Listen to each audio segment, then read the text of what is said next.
Ready to tackle that building project? Start right. Start here at H&L Rapid True Value for building supplies. The time by H&L Rapid True Value is Nationwide time, 5 o'clock. From the Nationwide News Network, comprehensive, incisive, tough. This is Nationwide at 5. Good afternoon, I'm Ricardo Brooks. And I'm Robian Williams. In Nationwide News at this hour, the PNP is urging Jamaicans not to be swayed by the JLP's manifesto promises as the governing party prepares to launch the document on Sunday. They have a right to delay launching a manifesto because what they have projected to the country is failed promises. And the PNP is also criticizing the JLP for launching its manifesto after the first national debate.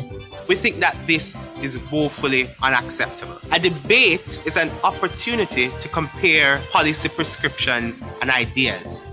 With 11 days to go to the general election, both major political parties are hosting mass rallies this weekend. BOJ doubles down on its interventions in foreign exchange market despite IMF criticisms. St. Elizabeth, Manchester and Clarendon worst affected parishes as drought continues. In news from the rest of the world, Guyana's president rubbishes claim of state funds being used for campaign events. Canada to drop some of its retaliatory tariffs on the United States. In headline sports, a national champion provides the only Jamaican win at Brussels Diamond League as Shelley and Fraser Price finished down the track in crack 100 meter. And later in our broadcast, in our cover story at 5:35, the opposition PNP has criticized the JLP's decision to launch their manifesto at a mass political rally.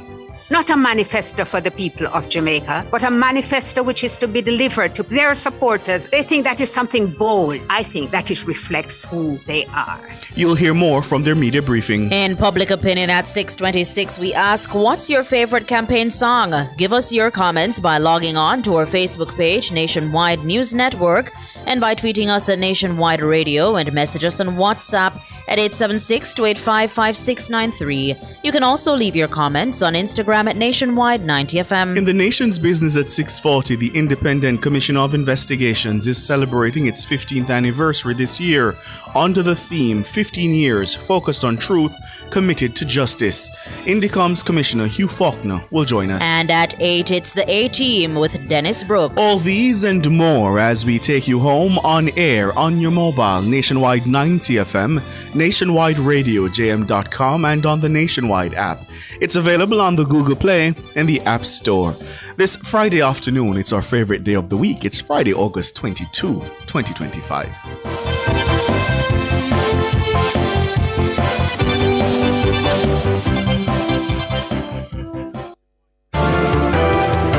If it's news, it's got to be Nationwide 90 FM. And now to the details. PNP campaign spokesperson Donna Scott Motley has criticized the JLP's decision to launch its election manifesto at a mass rally in Sam Sharp Square in St. James on Sunday. Scott Motley says the decision sends the wrong message. They have decided to do something which they consider to be quite unique, never done before, in the country, in another parish apart from Kingston, to persons who are their very die-hard base, their own supporters. Not a manifesto for the people of Jamaica, but a manifesto which is to be delivered to their supporters at a mass rally. They think that is something bold. I think that it reflects who they are. The PNP launched its manifesto in a ballroom at the Jamaica Pegasus Hotel with an audience of its supporters and candidates. The JLP says their manifesto, which it's calling I Choose the Next Chapter, is being launched at the mass rally in an attempt to take the document directly to the people. Scott Motley is suggesting the Jamaican people should view any manifesto the JLP launches with skepticism based on past promises.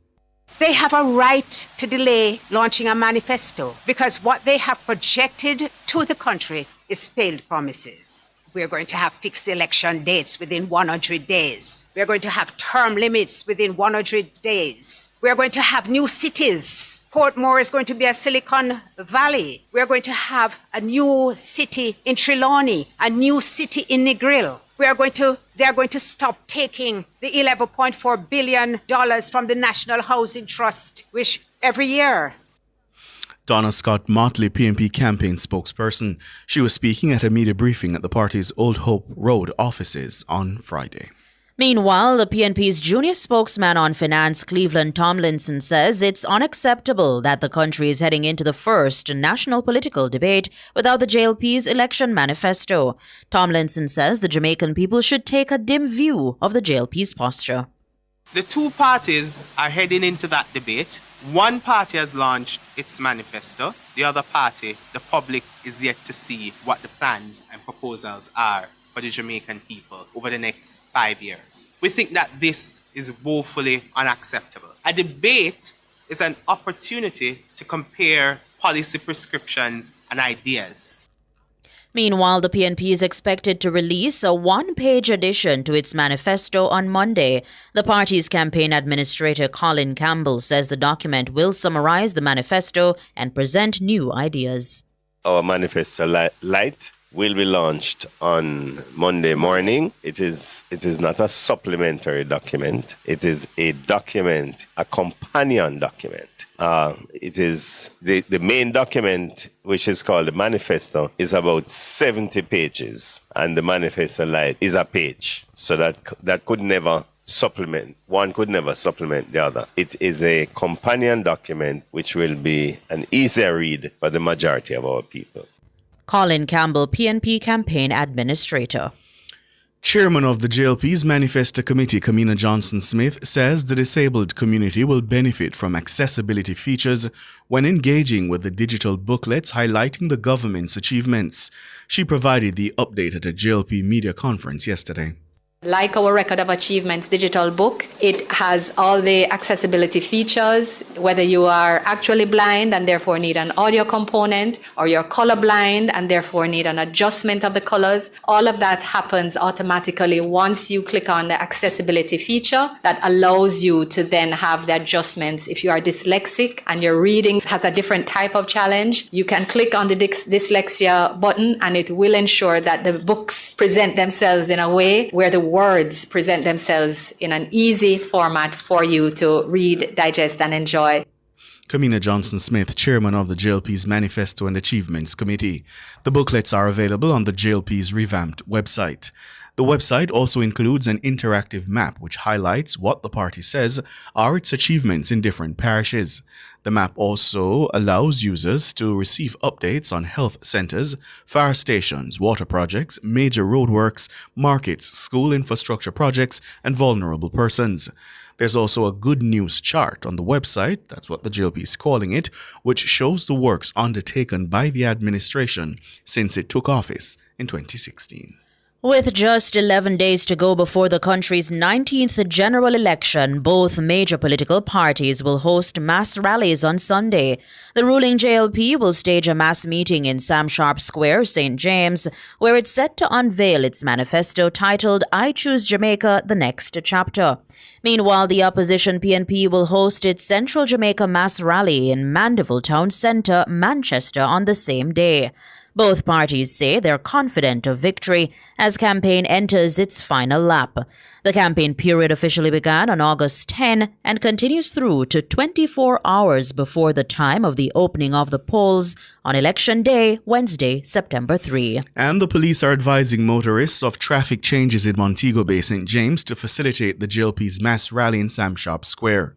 The changes will take effect from 10 p.m. on Friday, August 22 until 5 a.m. on Monday, August 25.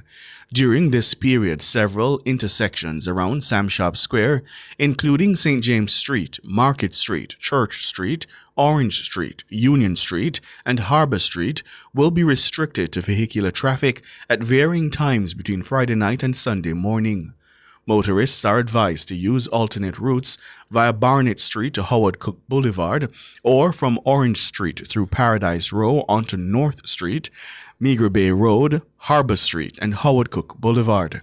People attending the meeting will be allowed to park at the Transportation Centre on Creek Street, the Municipal Car Park on Harbour Street, the Harbour City Car Park along Harbour Street, and near the city centre. The police are urging motorists to comply with the traffic changes and to follow the instructions of law enforcers on duty. The Bank of Jamaica BOJ believes its interventions in the foreign exchange market remain appropriate despite calls from the International Monetary Fund (IMF) for it to limit its footprint. BOJ Governor Richard Biles responded to the IMF's criticisms at a recent quarterly media briefing. He says the current arrangement continues to serve the country well. Siobhan Campbell tells us more. The BOJ routinely purchases and sells foreign exchange in order to stabilize the market. Over the last 12 months, the central bank sold $1.2 billion while purchasing roughly $931 million in turn. The IMF praised the stability of the foreign exchange market in Jamaica during its recent Article 4 review.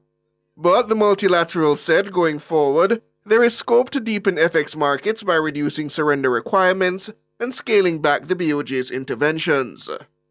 BOJ Governor Richard Biles has responded to that call. We're always judging whether the policies that we currently use remain appropriate going forward. And so far, we believe that the current policy of intervention is appropriate. So as you know, every time there's a sale and a purchase in the foreign exchange market, Bank of Jamaica participates by buying a percentage of that amount. So every day we are buying in the market. That allows us to build up a fund that we can deploy back into the market if and when we feel the market is acting erratically. Governor Biles says the BOJ's engagement with the foreign exchange market has been mutually beneficial, with the intervention not interfering with the bank's ability to generate significant reserves. And it has been our judgment up to now that this is the best way to move forward, rather than allowing the market more and more to make the adjustment by themselves. We believe that participating in it at odd times is the best process. That doesn't prevent us from accumulating. And as you see, we have accumulated nearly $1 billion in the reserves over the period, and that comes from participating in the market. So although we are selling into the market, we are also retaining for the reserves. Deputy Governor Wayne Robinson went further. He says the BOJ's forex activity is warranted. It has been successful. We must remember, although the foreign exchange market has grown appreciably over the past 10 years, it is still a small market, 1. 2, the flows into the market are very lumpy. So it's a market that is very subjected to huge swings, 1, and it's a market in which any little movement can end up being very destabilizing. So the central bank in a market like this have to be very active on both sides of the market. We have to be buying and we have to be selling. Siobhan Campbell for Nationwide News. The Foreign Affairs Minister, Kamina Johnson-Smith, says efforts are still underway to return a Jamaican national who was deported by the United States to the Southern African Kingdom of Eswatini. The man is identified as Isaac Etoria. Etoria was among 5 people deported to Eswatini in July. U.S. Assistant Secretary of Homeland Security Tricia McLaughlin said the crimes allegedly committed by the 5 people were so barbaric their home countries refused to accept them. Etoria was reportedly convicted of murder, for which he was sentenced to 25 years in prison. He was also convicted of robbery and possession of a weapon. Minister Johnson-Smith says a representative of the Jamaican High Commission in Pretoria paid a consular visit to Etoria on Thursday. She says the team found him in good spirits. Johnson-Smith says she was advised that Etoria received regular medical attention. Arrangements are also being implemented for connection with his family and needs. In the race to 32, facts matter. Did you know that no independent candidate has won a seat in Parliament since the 1949 general elections? Yes, that's a fact. The general election on December 20, 1949 was the last time any independent candidate won a seat in the Jamaican Parliament. Stanley Scott was victorious in the constituency of South East St. James, polling 4,111 votes to finish ahead of 6 other candidates, while Sir H.E. Allen polled 8,711 votes to win in East Portland. Interestingly, H.E. Allen was among 5 independent candidates who won seats in Parliament in the previous general election, the country's first since universal adult suffrage, 1944.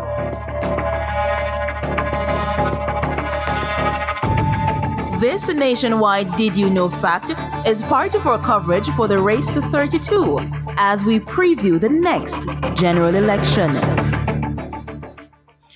You're listening to the news on Nationwide at 5. We'll have more after these.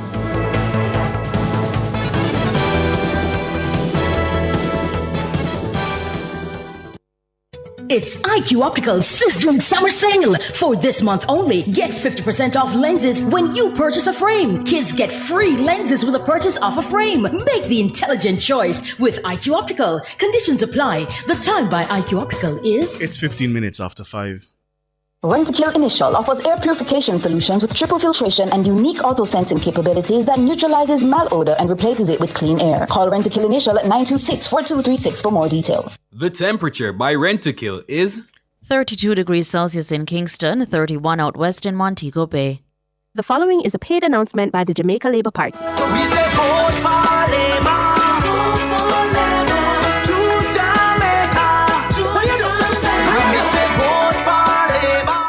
The proceeding was a paid announcement by the Jamaica Labour Party.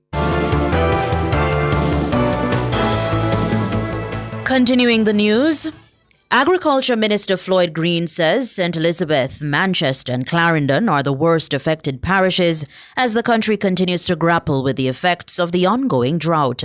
Minister Green provided a drought mitigation update for the sector while speaking with Nationwide News on Friday. Mahiri Stewart has that story. Water Minister Matthew Samuda announced in July that Jamaica was in a drought. During his announcement of mitigation measures, he highlighted $100 million that would be allocated for local farmers as they face the dry spell. Over a month later, Minister Green says farmers in southern parishes have been hardest hit. So the ministry has been providing support to farmers across our hardest hit parishes in relation to drought alleviation. We have been trucking water, especially the parishes of St. Elizabeth, parts of Manchester, parts of Clarendon. It continues to be a challenge because especially some of the southern part of St. Elizabeth and Manchester, the drought hasn't rained at all. The rainfall still is particularly low. So what we've done is to increase our allocation to those parishes. The minister says a water pump in St. Elizabeth has resulted in more efficient trucking of water for farmers in the area. Part of what we've also done in parts of South St. Elizabeth is to strengthen our water supply systems by making them more efficient. So at our Beacon loading bay in South St. Elizabeth, we've replaced our diesel engine pump with an electric pump, which what that does is that instead of filling one truck, it gives us 10 more trucks that we're able to fill and basically doubles the amount of water that we're able to supply in a day. The minister says despite the harsh conditions, agriculture production numbers have not been significantly affected. Part of what we're doing in response to the drought is to ensure that our systems are more efficient, we can supply more water daily, and our farmers can also get more water to their fields. We started our distribution of drip irrigation kits so that when the farmers get the water, they can store and they can use the water efficiently, and that is, giving us good return. So we continue as a ministry to intervene to the National Irrigation Commission and to work with our farmers. And thankfully, we haven't seen a big downturn in production. Our production numbers are holding steady. Mahiri Stewart for Nationwide News. The CEO of the Firearm Licensing Authority, Shane Darling, is threatening to sue PNP candidate for East Central St. Catherine, Raymond Price, for alleged defamatory comments made at a media briefing at the party's Old Hope Road offices today. This was the comment made by Mr. Price. Back.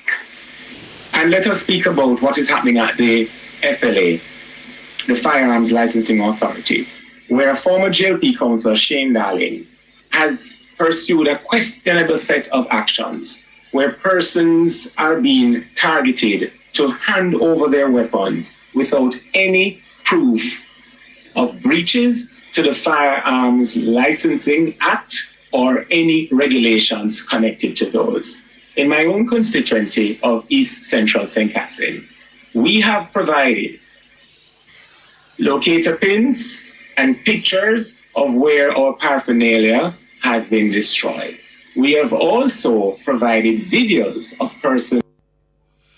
Raymond Price, the PNP candidate for East Central St. Catherine. But Mr. Darling is rejecting those claims. I want to make it categorically clear that I have never, ever given any instructions to persons in relation to these things. If a complaint comes to the FLA, it doesn't come to me. It comes to the relevant department and they carry out the certain protocol and then send the file to the board. For Mr. Price to say that of me, I'm asking Mr. Price to immediately retract it and to issue an apology or state the name, provide the name of the person or persons who he says have been so victimized at my direction. Shane Darling, CEO of the Firearm Licensing Authority. This is a nationwide election nugget.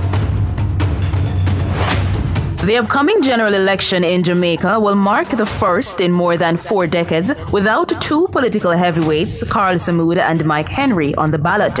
Both men, who entered Parliament in 1980 and have each served for roughly 45 years, announced their retirements ahead of the polls in September 2025.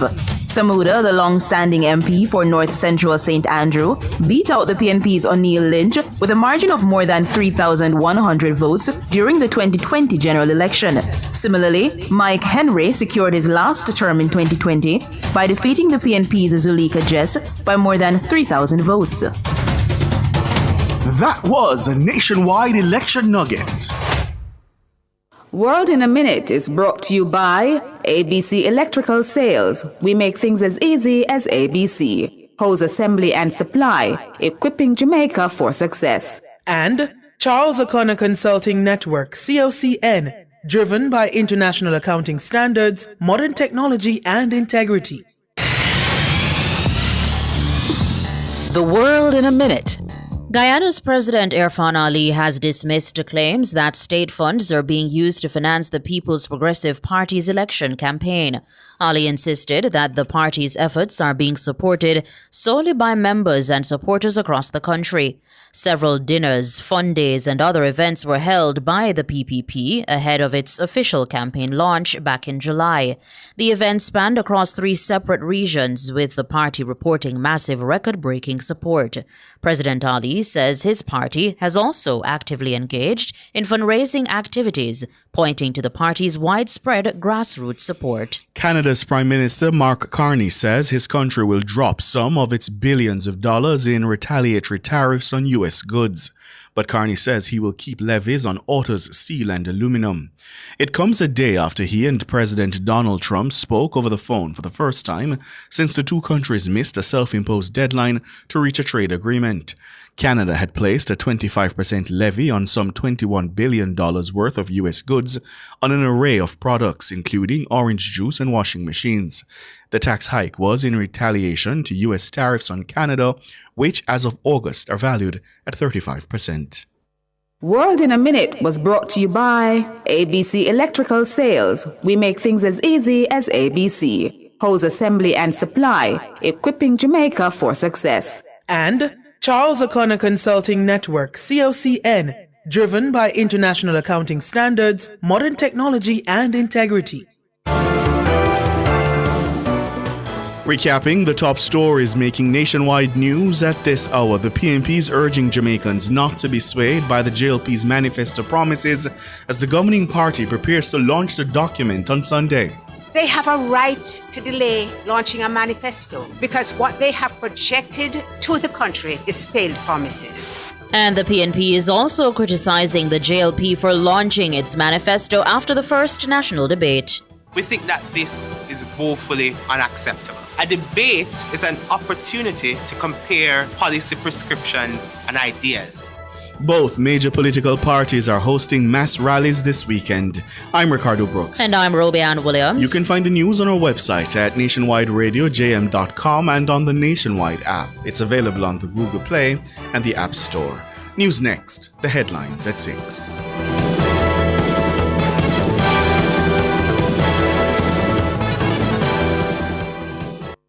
You can still still go through quicker and cheaper with a T-tag under the new toll rate structure. Effective August 23, there will be some changes to the toll rates at the Portmore, Spanish Town, Vineyards, and Maypen toll plazas. But don't worry, with a T-tag, all Class 1 and Class 2 customers will enjoy discounted rates for every single passage. Plus, your 10th weekly trip through the same toll plaza is free. Visit transjamhighways.com for details. Get your T-tag today from any manually operated toll booth on Transjam Highways. Sports at 5 is brought to you by Total Tools. Total Tools, every tool, every trade.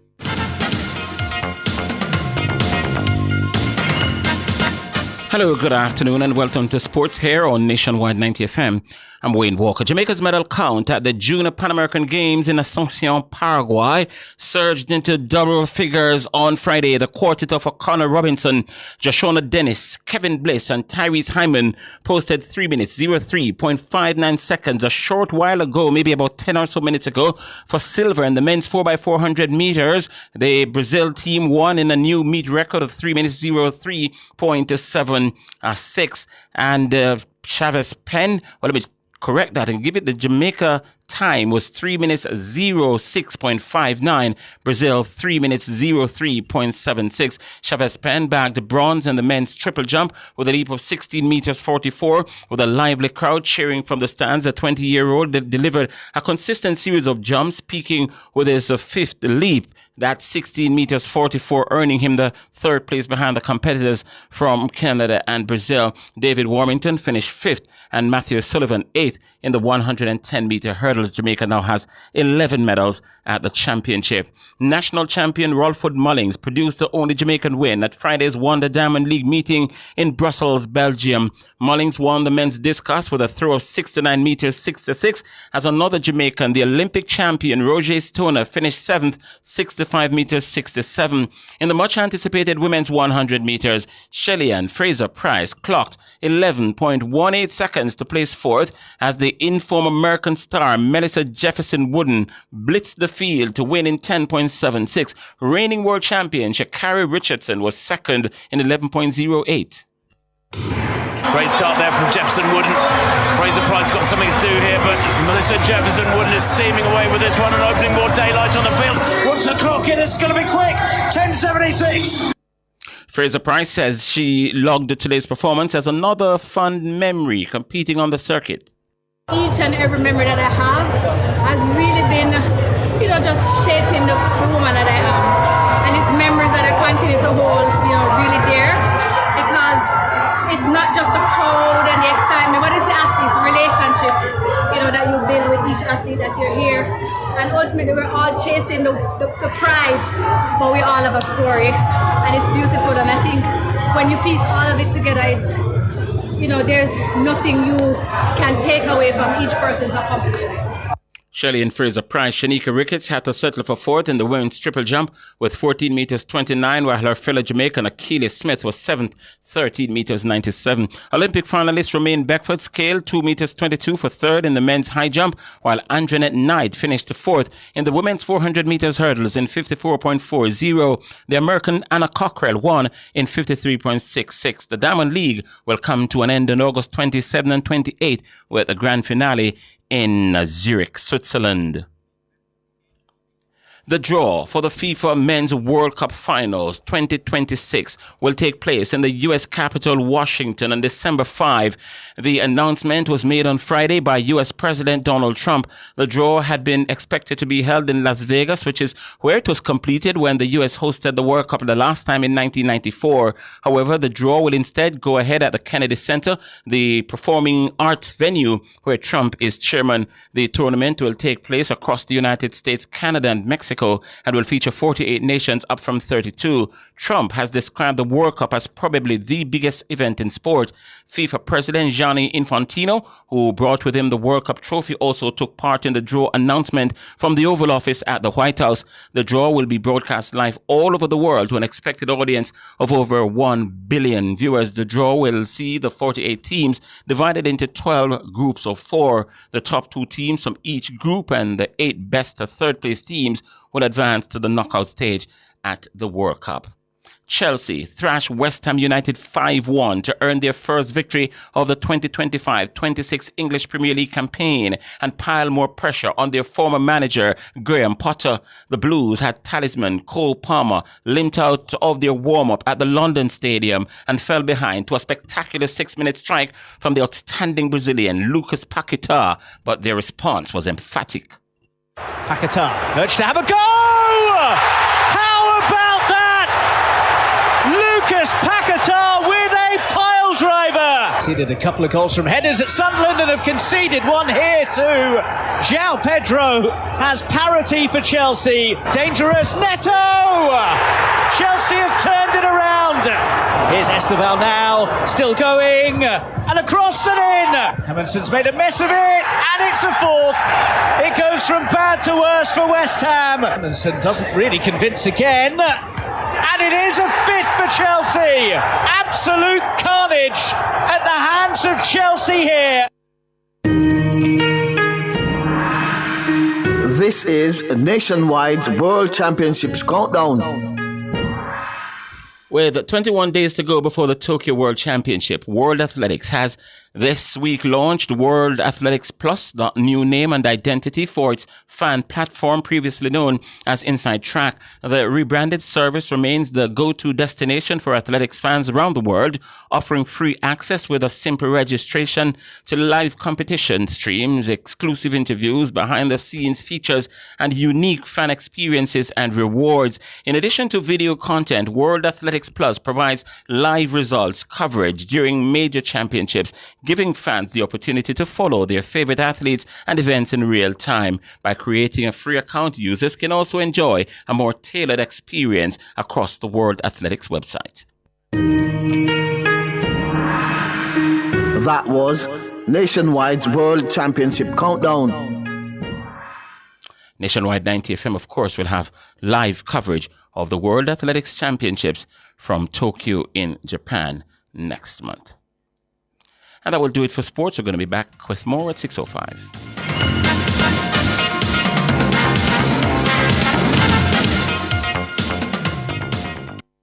Sports at 5 was brought to you by Total Tools. Total Tools, every tool, every trade.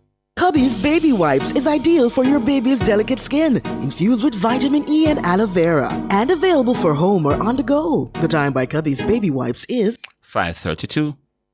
From Kingston to the world, from Montego Bay to new adventures, and from Ocherias to endless possibilities. Wherever you're headed, we will proudly take you there. Jamaica's Airport, your global gateway. The temperature brought to you by the Airports Authority of Jamaica is 32 degrees Celsius here in the nation's capital, Kingston. It's 31 in the western city, Montego Bay. Outperform, outlast. With top performance. Jackama. Reliable, full stop, not comma. We have the expertise for drilling and demolition. We have the power tools for plumbers and electricians. Fancy select tools, 3 parts and 3 repairs. 3 parts, 3 repairs. In 2 to 3 years. Hilton, available at Delta Supply, 106 Hagley Park Road. Call us at 876-302-61114. Delta Supply, we service what we sell.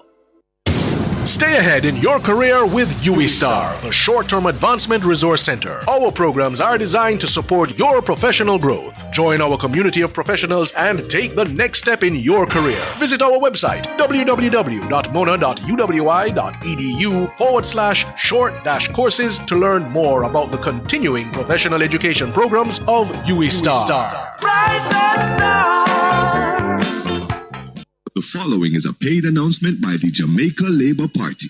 All roads lead to the JLP Mass Rally this Sunday, 4 p.m. at Sam Sharp Square. Come hear from JLP champions Dr. Horace Chang, Ed Bartlett, Darrell Vaz, Dr. Christopherson, Floyd Green, Homer Davis, Marlene Malahoo Fort, Heroy Clark, Fable Williams, Camina Johnson Smith, and others. Main address comes from Prime Minister and Party Leader Dr. the Most Honorable Andrew Holness. Jamaica Labour Party doing more for you. Mass Rally this Sunday, 4 p.m. Sam Sharp Square. We choose Jamaica. X beside the bell. See you there. Proceeding was a paid announcement by the Jamaica Labour Party. Registered voters, do you know where to vote on election day? To find out, you may call our toll-free number at 888-991-VOTE. That's 888-991-8683. Or visit our website at ecj.com.jm. Select Query Voters List and enter the required information. Free and fair elections. It's up to you. That was an important announcement from the Electoral Commission of Jamaica. Paying bills just got easier. With Evolve Bill Pay, the new bill payment service by Supreme Ventures, you can settle your light, water, telephone, and internet bills at over 180 Supreme Ventures locations island-wide, right where you live and shop. Pay, play, and go with Evolve Bill Pay. Evolve Bill Pay. Fast, easy, right round the corner. GPS! Keep it cool, keep it cool. Summertime hot, but we have all the tools. Keep it cool, keep it cool. Enough ways to see it, you just have to choose. Stay out of the fridge, just use a igloo. Remember your Kisco ice and the juice. The fan AC combo, yeah, I hit that. AC for a bit, then a fan after that. Keep it cool, keep it cool. This summer JPS have all the tools. Keep you cool with JPS. Download the JPS app today. The following is a paid announcement by the Jamaica Labour Party. The Jamaica Labour Party is doing more for you and your pocket. No new taxes in 8 years. We have created over 250,000 new jobs. That's more Jamaicans working than ever before. Across every industry, we have delivered real progress, real performance, not just promises. We're doing more for you, and we're not done yet. Choose results you can count on. Put your X beside the bell. The proceeding was a paid announcement by the Jamaica Labour Party. You hear, say nationwide back to school fair get pushed back to August 23? What? Push back? Lord, man, me ready to go Harmony Beach Park, you know. Yeah, man, but them push it back to make it bigger and better. More vibes, more giveaways, and more things for everybody enjoy. So tell me something. The book swap still have a one? Yes, man. Still bring the books the kids don't need, and them can swap it for the ones them can use. Plus, them are gonna have health screening, school supplies for buy, banks and location, and enough giveaways. Alright, me like the sound of that. But anything else I want? Then no must. Me hear say them have domino tournament, scavenger hunt, and beer things for the whole family. So make sure you register. Register? So how me have to go register now for going if it's free? Because once you register, you automatically get entered to win the grand prize in the special raffle. Me have to go call up some of my friends them cause we can't miss this. So tell me now, what the new date? August 23, same place, Harmony Beach, Montego Bay, from 10 a.m. to 6 p.m. Nationwide 90 FM's Back to School Fair. Bigger, better, and full of vibes. The NNN Back to School Fair is brought to you by KFC, Massey Distribution Jamaica Limited, Cozy Corner, Phoenix Vision Center, the Jamaica Public Service, the Jamaica Customs Agency, the Urban Development Corporation, Friends of the Mayor's Parlor, JTA Credit Union, Stewart's Automotive, J&J Pharmacy, Hospiton, Budget Car Rental, Digicel Foundation, Sun Life Tours JA, Pop Fashion Limited, Charm West Limited, Discount Lumber and Hardware Limited, All American Institute of Medical Sciences, 876 Slushy Delight, C&WJ Cooperative Credit Union Limited, Pier 1 on the waterfront. The University of Technology Jamaica Western Campus, MK Lux Events, Mark's Superstore, Deja All-Inclusive Resort, Henderson's Bookstore, The Comfy Girl Collection, Nation's Choice, Confectionery Snacks, Pizza Hut, JN Bank, and the iBoutique. Welcome, welcome. It's time, of course, us here nationwide at 5, and we're going to have some discussions coming up. I'm your host, Professor Donna Hope, and...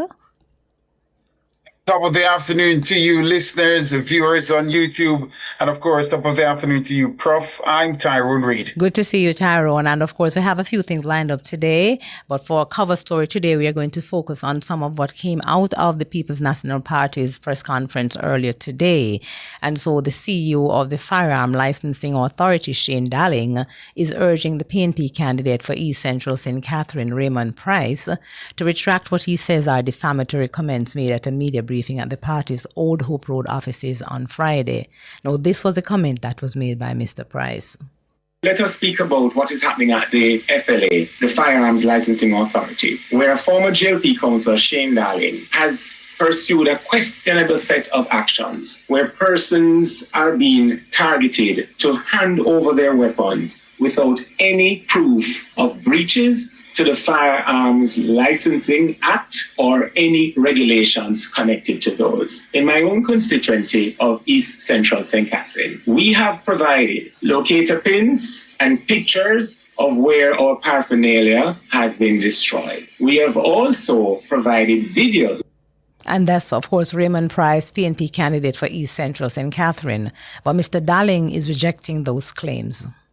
I want to make it categorically clear that I have never, ever given any instructions to persons in relation to these things. If a complaint comes to the FLA, it doesn't come to me. It comes to the relevant department and they carry out the certain protocol and then send the file to the board. For Mr. Price to say that of me, I'm asking Mr. Price to immediately retract it and to issue an apology or state the name, provide the name of the person or persons who he says have been so victimized at my direction. And you heard there from Shane Darling, CEO of the Firearm Licensing Authority, FLA, responding to the claims made by Raymond Price today at the People's National Party's press conference here in Kingston, Jamaica. And I think we have Mr. Darling to speak with us, Tyrone. Yes. Good afternoon to you, Mr. Darling. Welcome to Nationwide at 5. Hi, afternoon, Tyrone. Afternoon, Donna. How are you? Hi, I'm good. Good to hear from you. And we are talking a little bit around the what came out of the press conference today and the comments that were made by Raymond Price. Your own response, of course, was played for the listeners. And yes, Tyrone, please go ahead.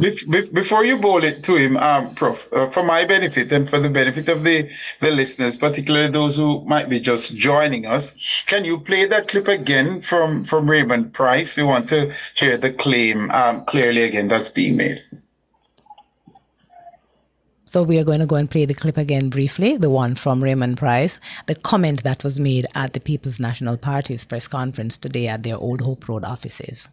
Let us speak about what is happening at the FLA, the Firearms Licensing Authority, where a former JLP councillor, Shane Darling, has pursued a questionable set of actions where persons are being targeted to hand over their weapons without any proof of breaches to the Firearms Licensing Act or any regulations connected to those. In my own constituency of East Central St. Catherine, we have provided locator pins and pictures of where our paraphernalia has been destroyed. We have also provided videos.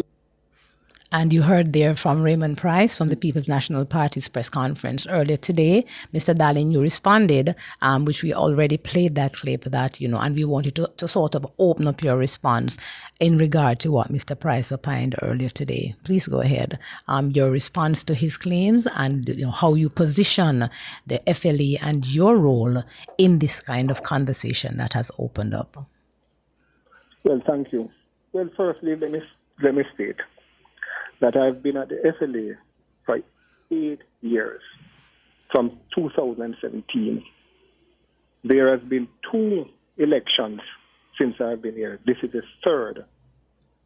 There was an election in 2020, and there's a local government election in 2024. And there have been several by-elections. This is the third election. And of all those times, this is the first time any such allegations have ever been made against me. I want to make it clear that I have communication with almost everyone in the People's National Party, including the leader, Mark Golding. And I've never had a complaint or allegations of any political victimization being done to anyone coming from any of them over my years of interaction with them. I've never ever had it.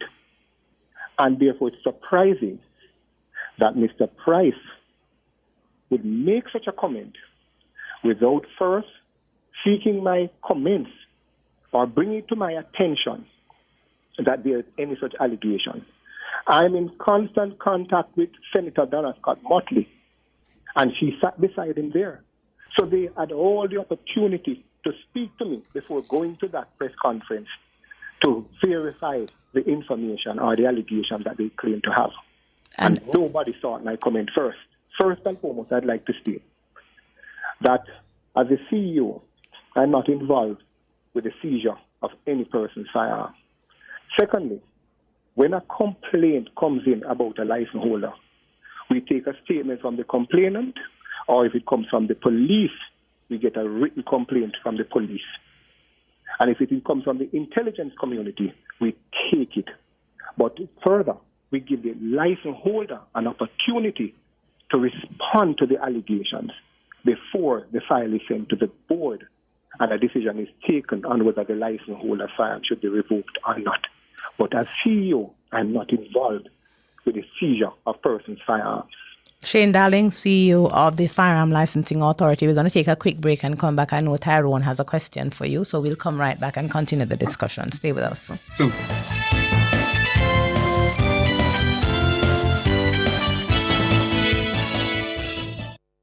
Clear your barrels and personal shipments with ease and convenience. Request a customs contactless clearance today through CCP at jca.gov.jm. The time by the Jamaica Customs Agency is 5:45 p.m. Bird Shack Fried Chicken Summer Vibes Promotion. Spend $1,000 or more at any store this August and win weekly prizes of JBL speakers or earbuds, plus a grand prize of a 50-inch smart TV. Bird Shack Fried Chicken. The temperature brought to you by Bird Shack Fried Chicken is 31 degrees in Kingston and Montego Bay. Don't fall victim to deepfakes. Watch out. Protect yourself. What is the For more TV? information, visit broadcastingcommission.org or Here, scan baby. the QR code on screen. Deepfake. No deepfake can't catch me. Junior, you know say AI can make something will look and sound just like you? One day Junior get a voice note from her granny. Say the food done, the medication done, and she need money urgently. Need money urgently? But Miss Pat no like ask people for things. And as so comes, Judy get suspicious. So what she do? She asks the neighbor figure check pan her. Junior, the lady quite alright over there make her Sunday dinner. So the voice note a deepfake? Yes, my love. Come, your food ready. Right now it look like we have to outsmart the AI. But wait. I really want dege dumpling here, give me. Me I wonder if AI can make one deep fake dumpling for you. To learn more about deepfakes, visit www.broadcastingcommission.org. The following is a paid announcement by the Jamaica Labour Party. All roads lead to the JLP mass rally this Sunday, 4 p.m. at Sam Shop Square. Come hear from JLP champions Dr. Horace Chang, Ed Bartlett, Darrell Vaz, Dr. Christopher Floyd Green, Homer Davis, Marlene Malahoo Ford, Heroy Clark, Fable Williams, Camina Johnson Smith, and others. Main address comes from Prime Minister and Party Leader Dr. the Most Honorable Andrew Holness. Jamaica Labour Party doing more for you. Mass rally this Sunday, 4 p.m. Sam Shop Square. We choose Jamaica. X beside the bell. See you there. The proceeding was a paid announcement by the Jamaica Labour Party. Enough power tool, big to small. Chakama figure dig the wall. Our total tools. Please walk a figure trim the lawn. We have everything your job demand. Total tools. We rent them, sell them and fix them. Also give Total Tools a call. When I say home improvement, landscape construction, a Total Tools are your option. Home improvement, landscape construction, Total Tools are your option. Total Tools located at 102 Main Street, Ocho Rios, 34 Slipe Road, Kingston. And lot C6 Jacksaw, Sentence Bay. Call us today. You can still go through quicker and cheaper with a T-tag under the new toll rate structure. Effective August 23, there will be some changes to the toll rates at the Portmore, Spanish Town, Vineyards, and Maypen toll plazas. But don't worry, with a T-tag, all Class 1 and Class 2 customers will enjoy discounted rates for every single passage. Plus, your 10th weekly trip through the same toll plaza is free. Visit transjamhighways.com for details. Get your T-tag today from any manually operated toll booth on Transjam Highways. Welcome back, Nationwide at 5. And we're in our cover story talking, of course, with the CEO of the Firearm Licensing Authority, Shane Darling, who is responding to comments made by Raymond Price at the PNP's media press briefing today. And Mr. Price made these comments, and of course, Mr. Darling has responded in our program. I think Tyrone, my co-host, before the break, you had a question for Mr. Darling. I do, Prof, because based on what I'm hearing in this clip, a serious allegation is being made against Shane Darling and the gun control authority, that people's licensed firearms are being taken from them, Mr. Darling. It's quite a serious claim. Can I hear from you? How do you interpret what's being said here, that you're targeting PNP loyalists and taking away their weapons ahead of the general elections? Is that how you interpret what's being said? Yes, that's exactly what I interpret. That's exactly how I've listened to it over and over and over again to try to see if there's any other interpretation that could be had from what Mr. Price said. And I want to say this, Tyrone and Donna. Mm-hmm.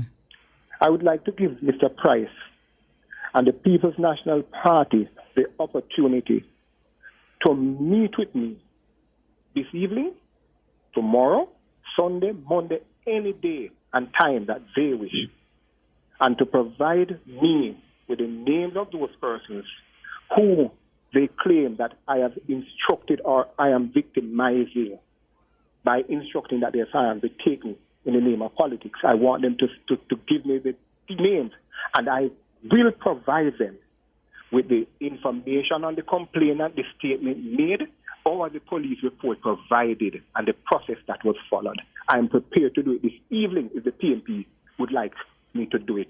But I'm calling on Mr. Price to retract the statement immediately and to apologize. Because I am prepared, Mr. Price, to meet with you anywhere this evening or tomorrow, Sunday, to provide you with facts that there's no such truth to what you have stated today. So, and to be clear, sorry again, Pro, but just to be clear here, because this is quite a claim that has been made. No one in the PNP, including Mr. Price, reached out to you, Mr. Darling, to say these are the allegations. How do you respond before they went public? There was no conversation had with you or anyone at the FLA, the board, the chairman, no one?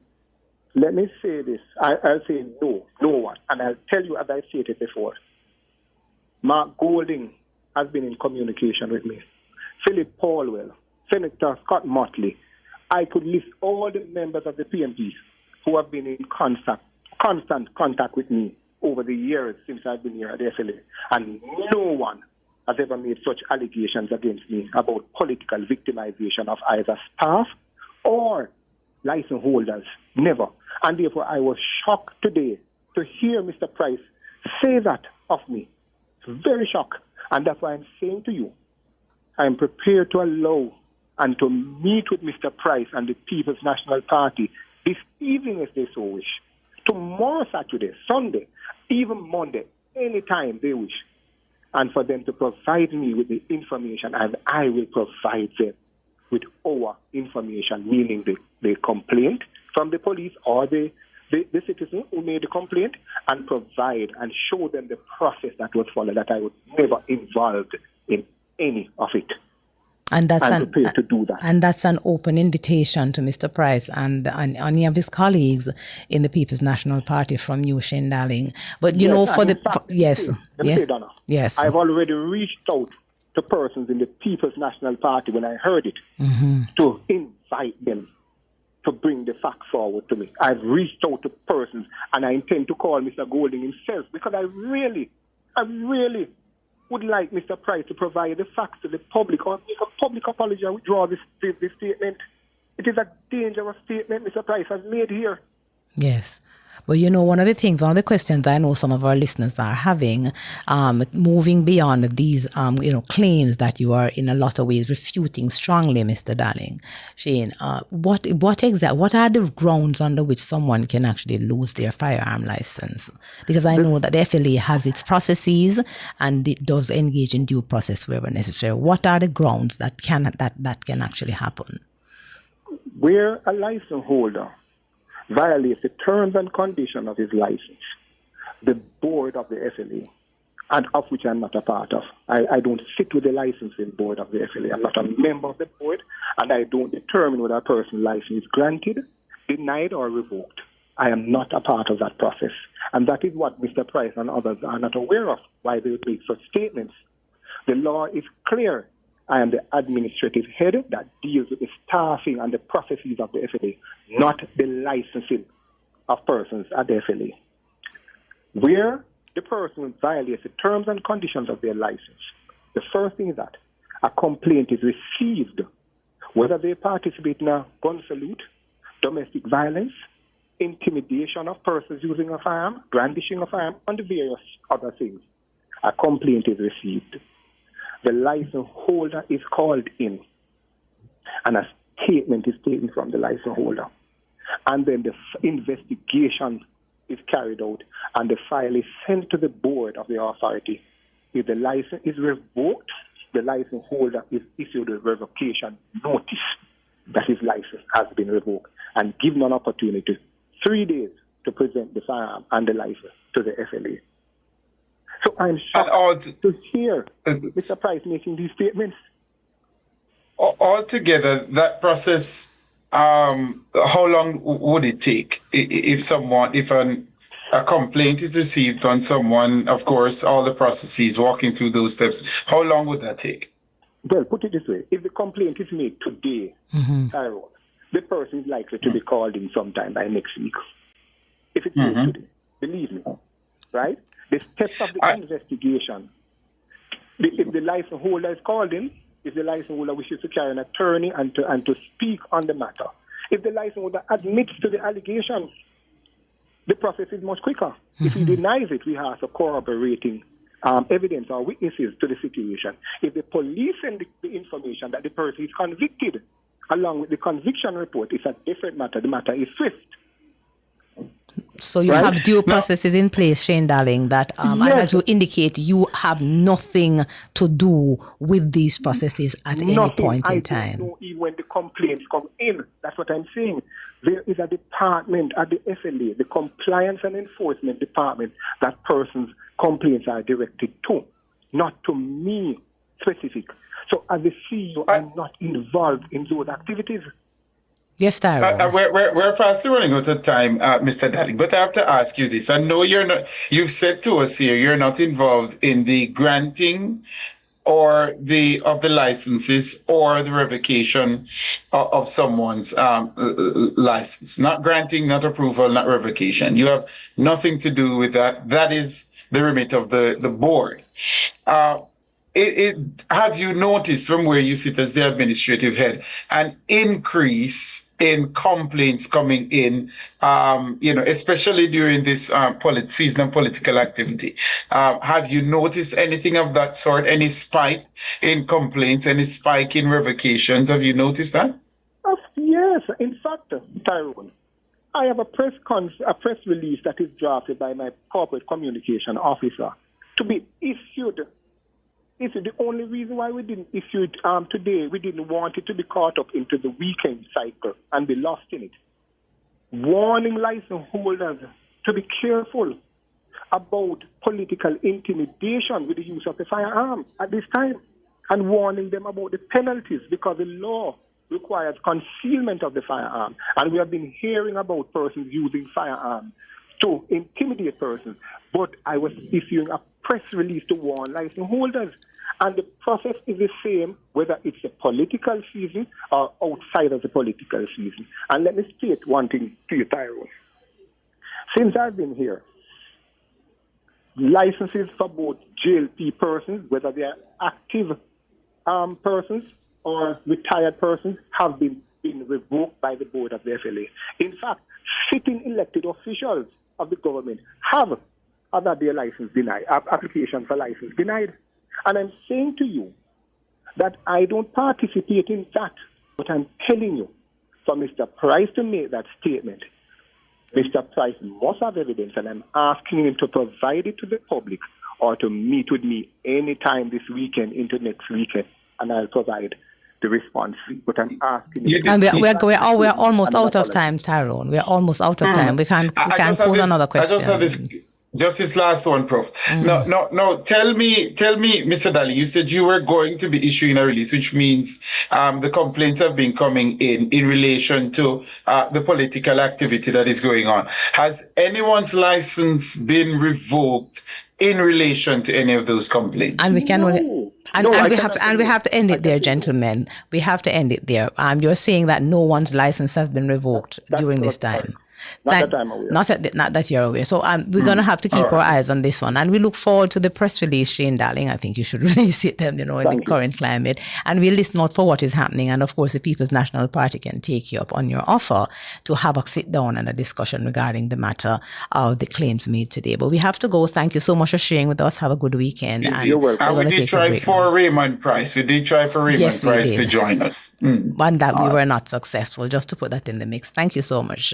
And we're going to take a break now for the news coming up here on Nationwide at 5. Stay with us.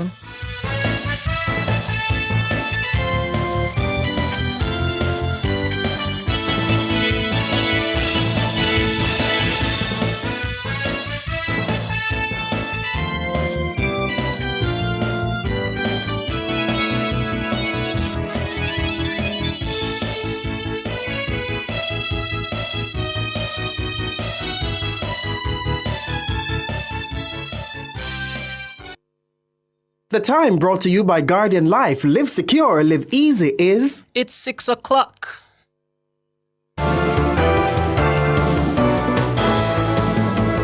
Nationwide headlines at 6. Good evening with the headlines at 6. I'm Mahiri Stewart. With just 11 days to go before the country's 19th general election, both major political parties will host mass rallies on Sunday. The ruling JLP will stage a mass meeting in Sam Sharp Square, St. James, where it's set to unveil its manifesto titled, I Choose Jamaica, the Next Chapter. Meanwhile, the opposition PNP will host its Central Jamaica Mass Rally in the Mandeville Town Centre, Manchester, on the same day. Both parties say they're confident of victory as campaign enters its final lap. The campaign period officially began on August 10 and continues through to 24 hours before the time for the opening of the polls on Election Day, Wednesday, September 3. PNP campaign spokesperson Donna Scott Motley has criticized the JLP's decision to launch their election manifesto at a mass rally in Sam Sharp Square in St. James on Sunday. Scott Motley says the decision sends the wrong message. They have decided to do something which they consider to be quite unique, never done before, in the country, in another parish apart from Kingston, to persons who are their very die-hard base. Their own supporters, not a manifesto for the people of Jamaica, but a manifesto which is to be delivered to their supporters at a mass rally. They think that is something bold. I think that it reflects who they are. The PNP launched its manifesto in a ballroom at the Jamaica Pegasus with an audience of its supporters and candidates. The JLP says their manifesto, which it's calling I Choose the Next Chapter, is being launched at the mass rally in an attempt to take the document directly to the people. Scott Motley is suggesting the Jamaican people should view any manifesto the JLP launches with skepticism based on past promises. They have a right to delay launching a manifesto because what they have projected to the country is failed promises. We're going to have fixed election dates within 100 days. We're going to have term limits within 100 days. We're going to have new cities. Portmore is going to be a Silicon Valley. We're going to have a new city in Trelawney, a new city in Negril. They're going to stop taking the $11.4 billion from the National Housing Trust, which every year. Donna Scott Motley, PNP campaign spokesperson. She was speaking at a media briefing at the party's Old Hope Road offices on Friday. Chairman of the JLP's Manifesto Committee, Kamina Johnson-Smith, says the disabled community will benefit from accessibility features when engaging with the digital booklets highlighting the government's achievements. She provided the update at a JLP media conference on Thursday. Like our Record of Achievements digital book, it has all the accessibility features, whether you are actually blind and therefore need an audio component, or you're colorblind and therefore need an adjustment of the colors. All of that happens automatically once you click on the accessibility feature that allows you to then have the adjustments. If you are dyslexic and your reading has a different type of challenge, you can click on the dyslexia button and it will ensure that the books present themselves in a way where the words present themselves in an easy format for you to read, digest, and enjoy. Kamina Johnson-Smith, chairman of the JLP's Manifesto and Achievements Committee. The booklets are available on the JLP's revamped website. The webpage also includes an interactive map which highlights what the party says are its achievements in different parishes.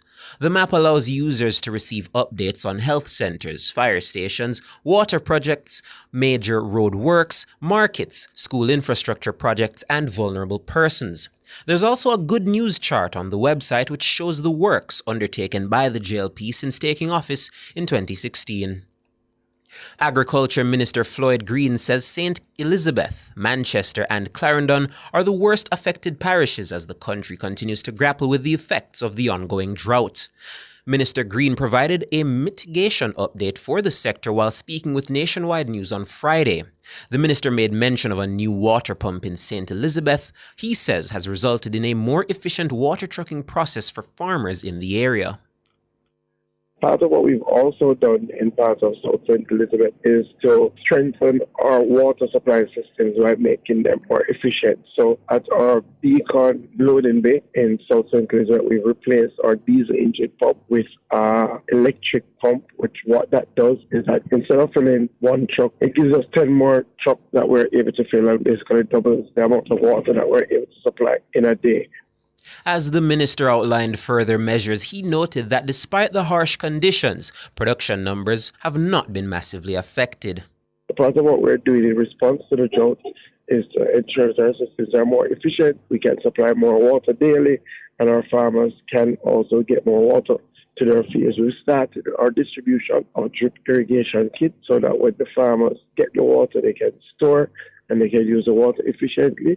And that is, giving us good return. So we continue as a ministry to intervene, to the National Irrigation Commission, and to work with our farmers. And thankfully, we haven't seen a big downturn in production. Our production numbers are holding steady. Floyd Green, Minister of Agriculture.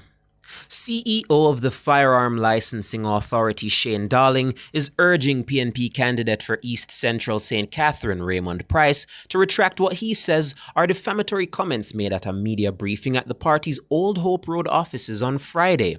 This was the comment made by Mr. Price. Let us speak about what is happening at the FLA, the Firearms Licensing Authority, where a former JLP councillor, Shane Darling, has pursued a questionable set of actions where persons are being targeted to hand over their weapons without any proof of breaches to the Firearms Licensing Act or any regulations connected to those. In my own constituency of East Central St. Catherine, we have provided locator pins and pictures of where our paraphernalia has been destroyed. We have also provided videos.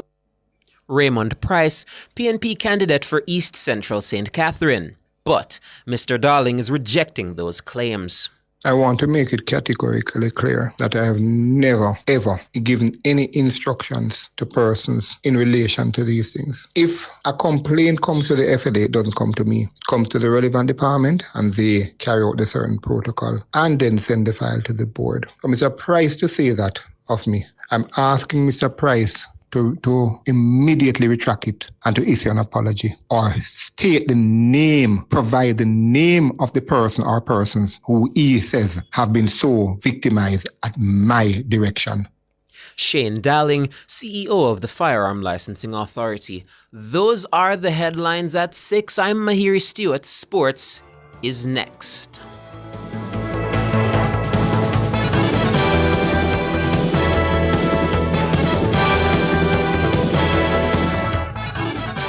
The wait is over. Spark is coming to you. Across Jamaica, we'll be fixing 10 roads per constituency. Over 100 roads will be fixed by September and 630 roads overall. This is real action, real improvement, real results. Every Jamaican deserves safer, stronger roads. Spark, the next chapter in Jamaica's infrastructure development. Are your devices accurate? Are they calibrated? Even small errors can lead to big problems. That's why Jamaicans trust the Bureau of Standards Jamaica. From food to fuel, health to hardware, our metrology and testing division provides world-class calibration and measurement services to keep your devices precise and your business meeting global standards. Whether you're weighing goods, monitoring temperature, or relying on the accuracy of devices, we get it right every time. Our advanced equipment and experts help you move with confidence. Call 876-618-1534 or visit bsj.org.jm. The Bureau of Standards Jamaica. From lab to market, the power of precision, powering accuracy, ensuring safety. The following is a paid announcement by the Jamaica Labour Party. All roads lead to the JLP mass rally this Sunday, 4 p.m. at Sam Sharp Square. Come hear from JLP champions Dr. Horace Chang, Ed Bartlett, Darrell Vaz, Dr. Christopher Floyd Green, Homer Davis, Marlene Malahoo Ford, Heroy Clark, Fable Williams, Camila Johnson Smith, and others. Main address comes from Prime Minister and Party Leader Dr. the Most Honorable Andrew Holness. Jamaica Labour Party doing more for you. Mass rally this Sunday, 4 p.m. Sam Sharp Square. We choose Jamaica. X beside the bell. See you there. The proceeding was a paid announcement by the Jamaica Labour Party. Want to reduce your high electricity bills? Then Peak Energy has the solution for you. From grid-tied to hybrid solar inverters with full lithium-ion battery pack. Installation and maintenance packages available. Visit us at Shop 1, 3 Mosquito Valley Road, Red Hill, St. Andrew. Call 876-279-8820 or 944-0668. Or email us at peakenergysolutionsja@gmail.com. Peak Energy for everything solar.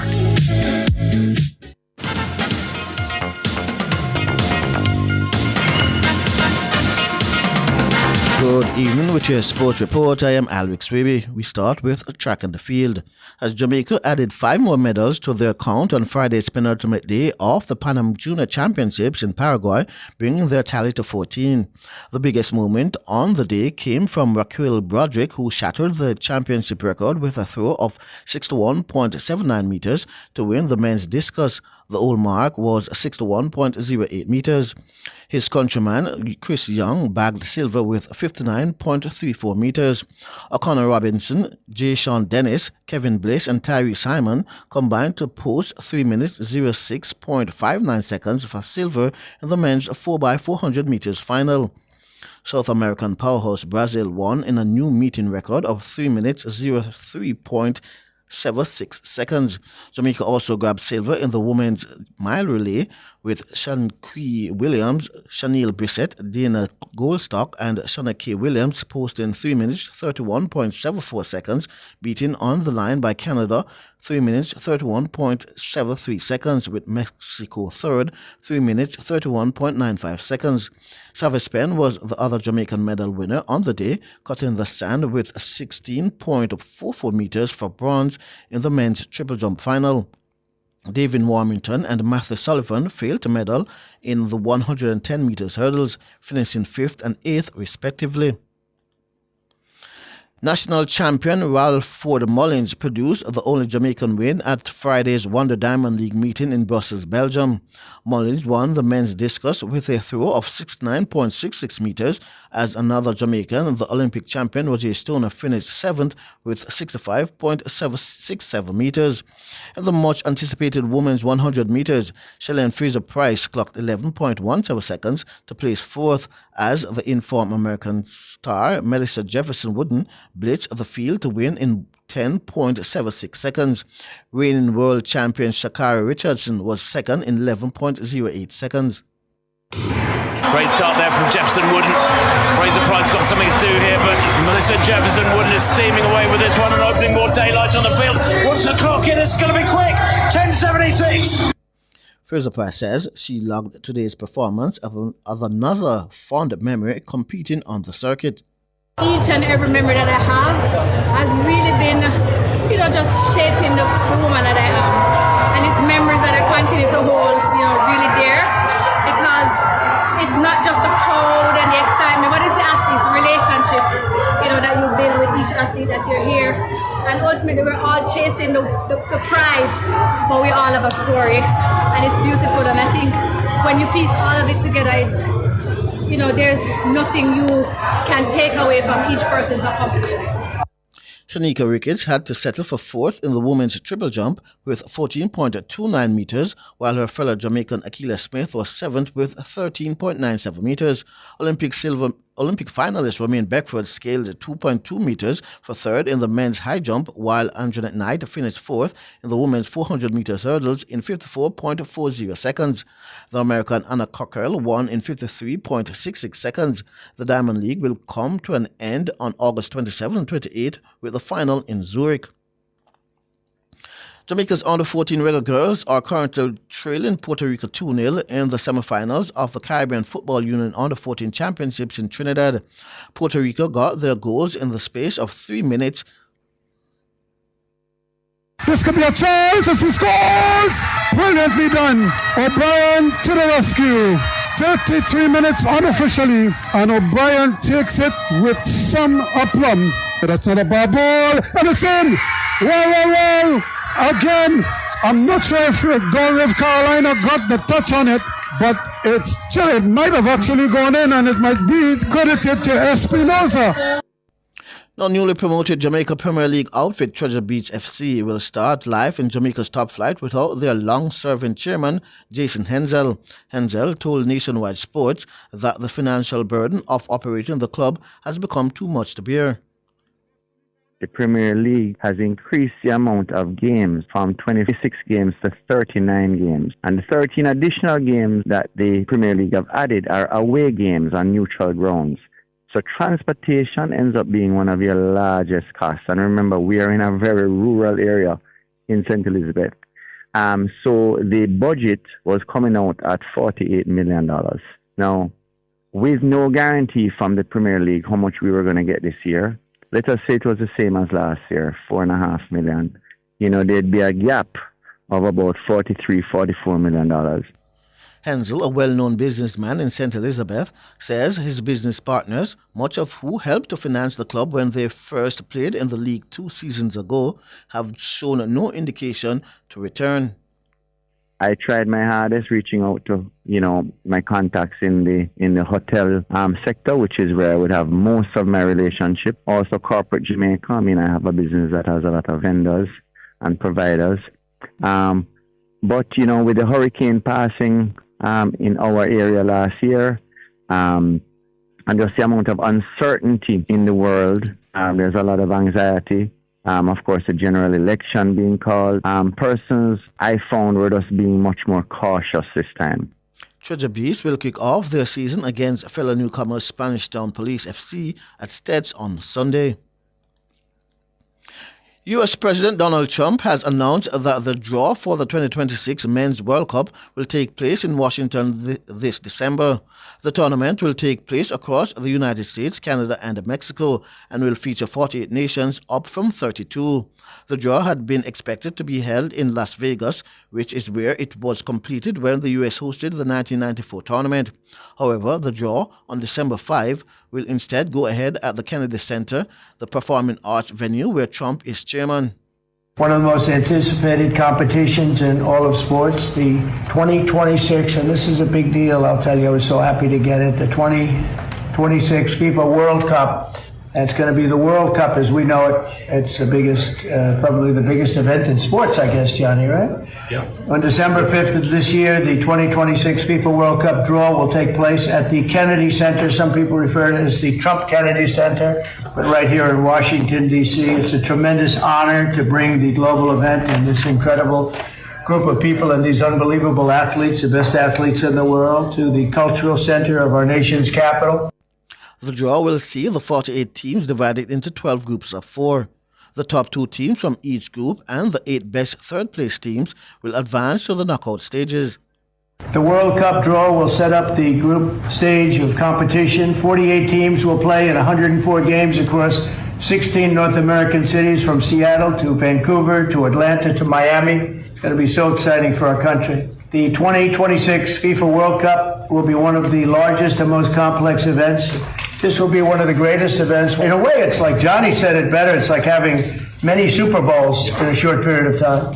Because each one of these games essentially is a Super Bowl. Some of them are bigger than Super Bowls, actually. The 2026 FIFA World Cup will be the largest, most complex set of events in sports history. And the Kennedy Center will give it a phenomenal kickoff. President of the United States, Donald Trump. Now, Chelsea thrashed West Ham United 5-1 to earn their first victory of the 2025-26 English Premier League campaign and piled more pressure on their former head coach Graham Potter. The Blues had the talisman Cole Palmer limp out of their warm-up at London Stadium and fell behind to a spectacular 6th-minute strike from Lucas Paqueta, but their response was emphatic. Paqueta urged to have a go! How about that? Lucas Paqueta with a pile driver. Conceded a couple of goals from headers at Sunderland and have conceded one here too. João Pedro has parity for Chelsea. Dangerous Neto! Chelsea have turned it around.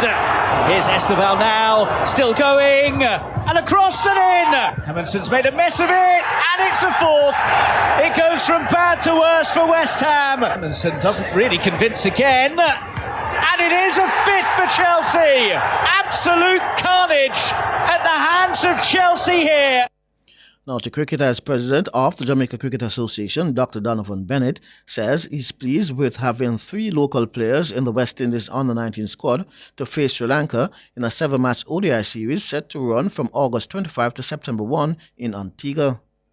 We're all very happy, and we've been working hard with our youth development programs. We have 3 players now where our intention is to do a lot better in the future, because we started an under-13 program last year for the first time, and we are doing that again this year. In addition to that, we are tracking and taking care of the guys who were under 13 last year, so that hopefully in a couple of years' time we will have quite a large cadre of well-trained junior players. The trio of Tyreek Bryan, Vittel Laws and Jay Nelson will be part of the West Indies team that will be using the series as preparation for the 2026 ICC Men's Under-19 World Cup to be hosted in Zimbabwe and Namibia in January. According to Dr. Bennett, the grassroots work will continue for his administration to get more players into the West Indies setup. So we are working, we're at 3 now, but the program job set up, which is not going to show immediate fruit, is going to take a little time. But we have decided to go from the bottom up and to be patient and to ensure that as we go forward, more and more of our guys will find themselves in a position or with the capabilities of being selected for our West Indies team. Dr. Donovan Bennett. This is Nationwide's World Championships Countdown. Now, with 21 days to go before the Tokyo World Championships, World Athletics has this week launched World Athletics Plus, the new name and identity for its fan platform previously known as Inside Track. The rebranded service remains the go-to destination for athletics fans around the world, offering free access with a simple registration to live competition streams, exclusive interviews, behind-the-scenes features, and unique fan experiences and rewards. In addition to video content, World Athletics Plus provides live results coverage during major championships, giving fans the opportunity to follow their favorite athletes and events in real time. By creating a free account, users can also enjoy a more tailored experience across the World Athletics website. That was Nationwide's World Championship Countdown. I'm Alex Swiby, and that's your sports.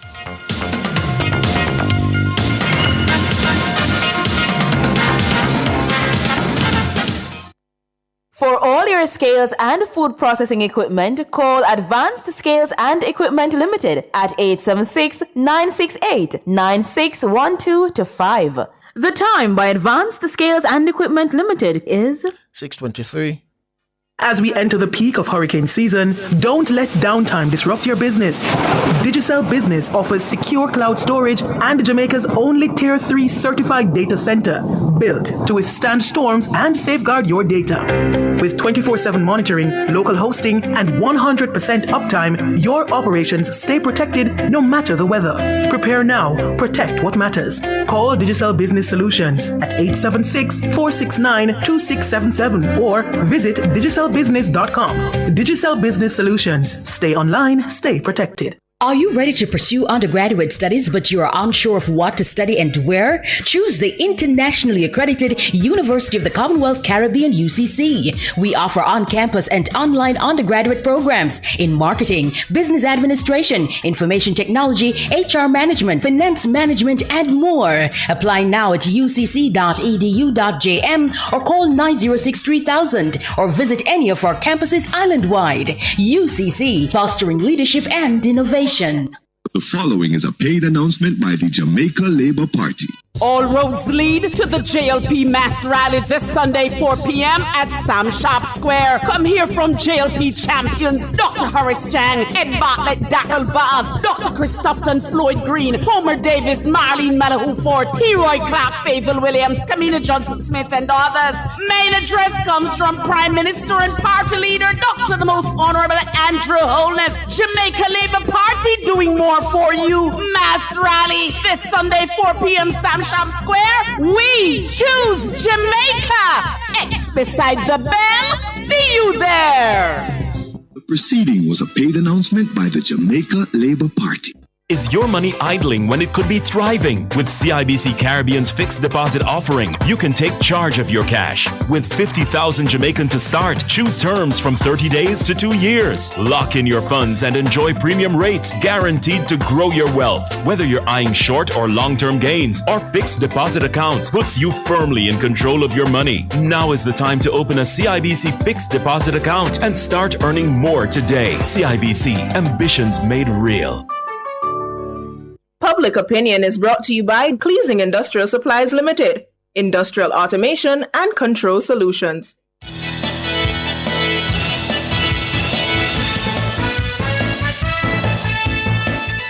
Good evening, and welcome to Public Opinion. I'm Robianne Williams. A special one to our YouTubers. Thank you so much for tuning in. We ask you to weigh in live in the comment section on today's Public Opinion. And as we very well know, it is election season. Yeah, and the campaigning is in full gear.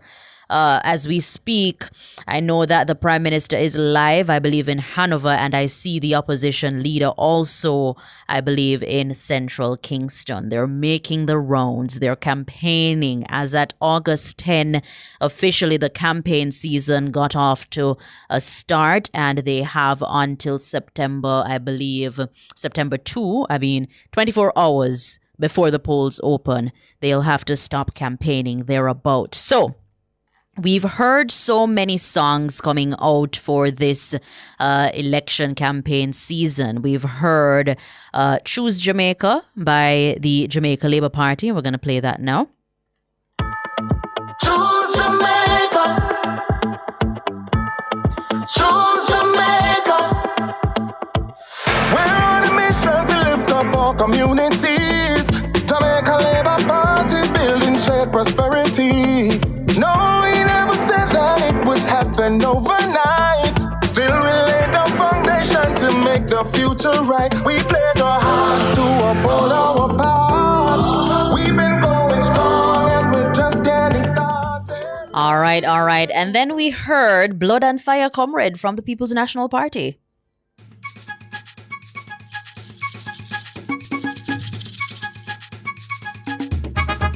March, we are march. March, we are march. Now we are marching on to progress. Time comes, so be alarmed. And we don't care what the labor rights say or what they say. We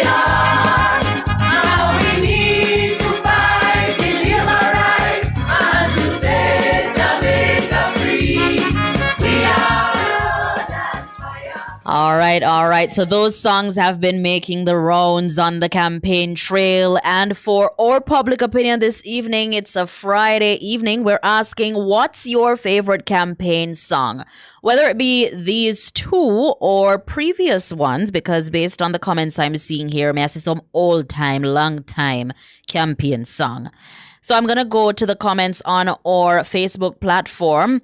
What's your favorite campaign song? It's election season. Beva Baker says, well, all I know is 1 p.m. Philip Jackson is saying, oh, I the big man, Andrew, but it's more than the lyrics, song and dance. It's about achievement. When I watch the noise in the marketplace, it's all about the sale. Dervin Ennis is saying that the labor rights song has better message. It has a better message. Clifton Ricardo Russell is saying, Blood and Fire Comrade, the rhythm sell-off, the lyrics well put together, although far from reality. And he's saying the socialists have campaign songs locked from then till now and into the future. Judith Thorpe is saying, Blood and Fire Comrades, marching to victory. It hot, it vibesy, catching, and has some biblical connotation. It carries messages. And she's saying it's classical. Yeah?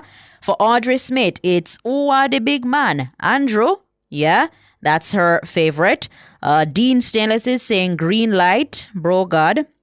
Okay. Let me see. Curtly McDonald said, nah tell no lie, no PNP song bad. Yeah? Nah tell no lie. Might be honest. Volette Campbell is saying labor rights, I go mash them up. That's what she's saying is her favorite campaign song. Kaylee Hyman is saying vote for Labour. Every labor rights song is Nayoka's favorite, she says. Me and my neighbor voting for Labour, it's my ringtone, says Shanice Comfort. Also, Karen Gordon says me and my neighbor voting for Labour.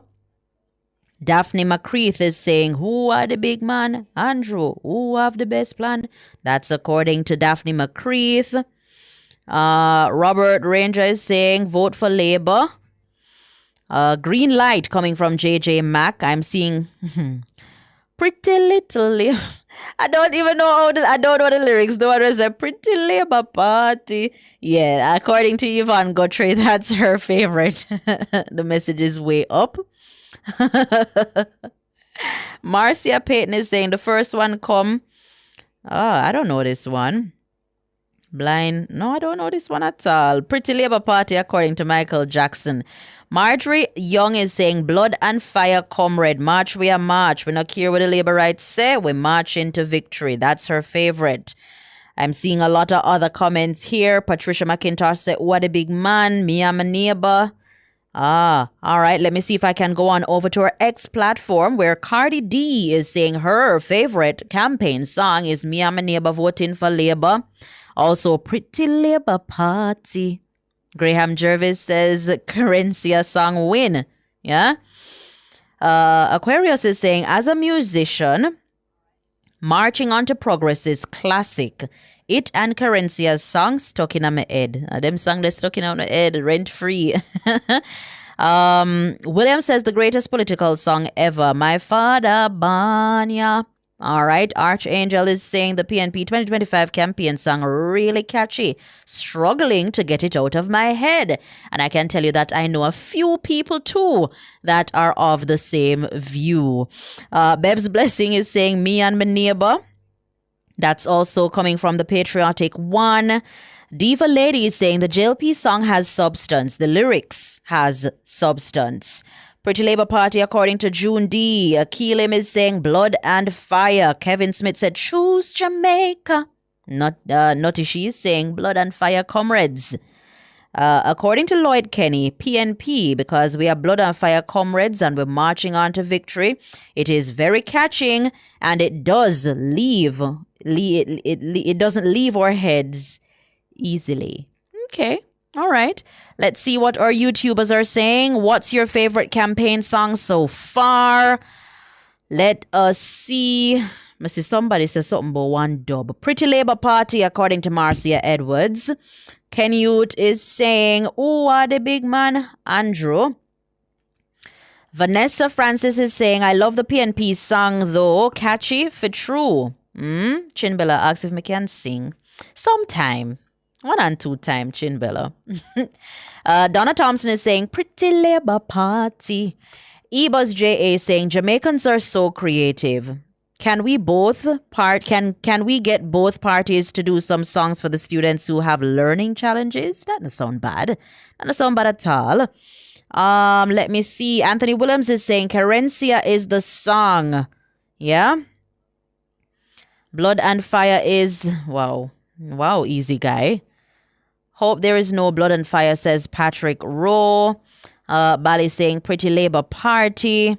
Harmony also saying Pretty Labour Party. Seeing several people saying Pretty Labour Party right here, so. Delia Shirley saying, nah lie, I'm a very strong Labourite, but PNP song sound good. Talk truth. Monica saying, I am deaf to PNP song, I don't hear it. All right, okay. To each his own. Herman says, Pretty Labour Party is my favorite. It's full of accomplishment. Kirk is saying, Massacre dub is the best dub for me. Andrew Holness, I win it to the top, no limit. Okay. I mean, there are several campaign songs, you know. You're not expect we to play all of them, right? You're not expect we to play all of them. So on our Instagram platform, let me see if I can get in a few here. Nivea is saying, may I vote for my Labour Party? Me and my charge for a better future. We choose Jamaica. Alexis is saying Pretty Labour Party. Jay Well is saying Blood and Fire Comrades. J3T is also saying Pretty Labour Party. Pinks, Blood and Fire Comrade. I think it's a toss-up, you know. I think it's a toss-up. But safe to say that Blood and Fire Comrades, people are really catching on to it. Them catch on to it. Some people can't get it out of them head. Willie Ryan Wilson says Blood and Fire Comrade is the best, and the Labourites can agree. Champion is saying March we are March. Me and my neighbor coming from Super Mom. Yeah, man. Guys, let's see if anybody are going to release no more dubs. You remember the time when we did have dub election in 2020? That did nice bad. Anyways, thank you guys so much for participating in Public Opinion. The Business Report is up next.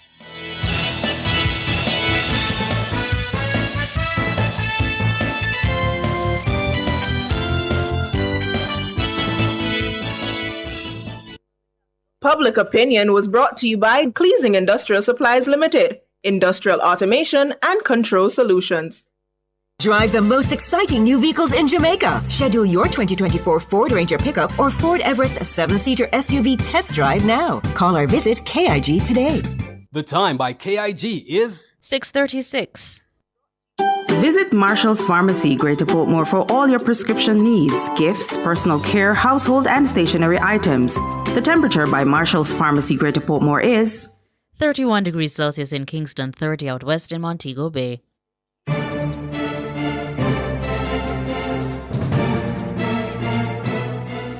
Hello, good evening, and welcome to Nationwide's Business Report. I'm Robianne Williams. JN Money Services has expanded its remittance services into 10 new countries. This in a move to deepen its global reach and strengthen financial lifelines for more migrant families. The new territories are Gambia, Nepal, Nicaragua, Ghana, Honduras, India, Kenya, the Philippines, Senegal, and Uganda. General Manager of JN Money Services, Horace Hines, says with the expansion, JN Money is poised to strengthen its role as a trusted bridge between migrants and their families. Canada's Prime Minister Mark Carney says on Friday that his country will drop some of its billions of dollars in retaliatory tariffs on U.S. goods, though it will keep levies on autos, steel, and aluminum. It comes a day after he and President Donald Trump spoke over the phone for the first time since the two countries missed a self-imposed deadline to reach a trade agreement. And finally, in the currency markets at the close of trading today, it cost 160 Jamaican dollars and 57 cents to buy $1 US, 217 Jamaican dollars and 41 cents to buy 1 British pound, and 118 Jamaican dollars and 41 cents to buy the Canadian dollar. That's the Business Report. I'm Robianne Williams. Good evening.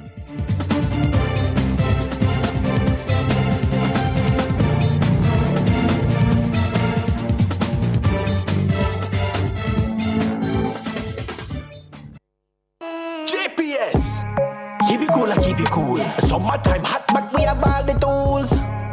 Keep it cool, I keep it cool. Enough ways to see it, you just have to choose. Stay out of the fridge, just use a igloo. Remember your Kisco ice and the juice. The fan AC combo, yeah, I hit that. AC for a bit, then a fan after that. Keep it cool, I keep it cool. This summer JPS have all the tools. Keep you cool with JPS. Download the JPS app today. Still sweating with that old fan? It's time to upgrade! Meet Glacier, the AC unit that thinks for you. Energy efficient to slash your power bill. Wi-Fi enabled so you can control it from your phone. And self-cleaning because you've got better things to do. Powerful, smart, hassle-free. Call now at 876-923-6521-3. Geddes Refrigeration Limited, delivering the perfect cooling solution tailored to your needs. Getting ready for school is as easy as KB. Shop at Kingston Bookshop between July 14 to September 6, 2025 for your chance to win big in our back-to-school promotion. Spend just $5,000 before GCT, shop online or in-store, and you could win $150,000 in cash, an HP laptop, or a Samsung Galaxy Tab A9. It's back to school the easy way, only at KB. Authorized under Section 58.3 of the Betting, Gaming and Lotteries Act. Stay ahead in your career with UWI-STAR, the short-term advancement resource center. Our programs are designed to support your professional growth. Join our community of professionals and take the next step in your career. Visit our website, www.mona.uwi.edu/short-courses to learn more about the continuing professional education programs of UWI-STAR. Looking for a jam or preserve to fill your sweet cravings, but worried about calories or high sugar content? Well, look no further. Try Smucker's sugar-free fruit jams and preserves with so many tasty flavors to choose from. Grape jam, strawberry, red raspberry, blueberry preserves, and orange marmalade. With a name like Smucker's, it must be good. Find them at retail outlets island-wide. Distributed by Chassis Ramson. For all your electrical needs, visit ABC Electrical Sales. They stock a wide variety of electrical supplies including plugs, switches, panel boards, and conduits, plus energy-saving fixtures. ABC Electrical Sales stocks brands like GE, Siemens, Philips, Cutler Hammer, and Allen Bradley. They also offer free island-wide delivery just to suit your needs. Visit them at Shop 8, Hagley Park Plaza, Kingston 10, or call 876-754-3714-5 or 876-754-3825-8. ABC Electrical Sales for a better choice in the electrical business.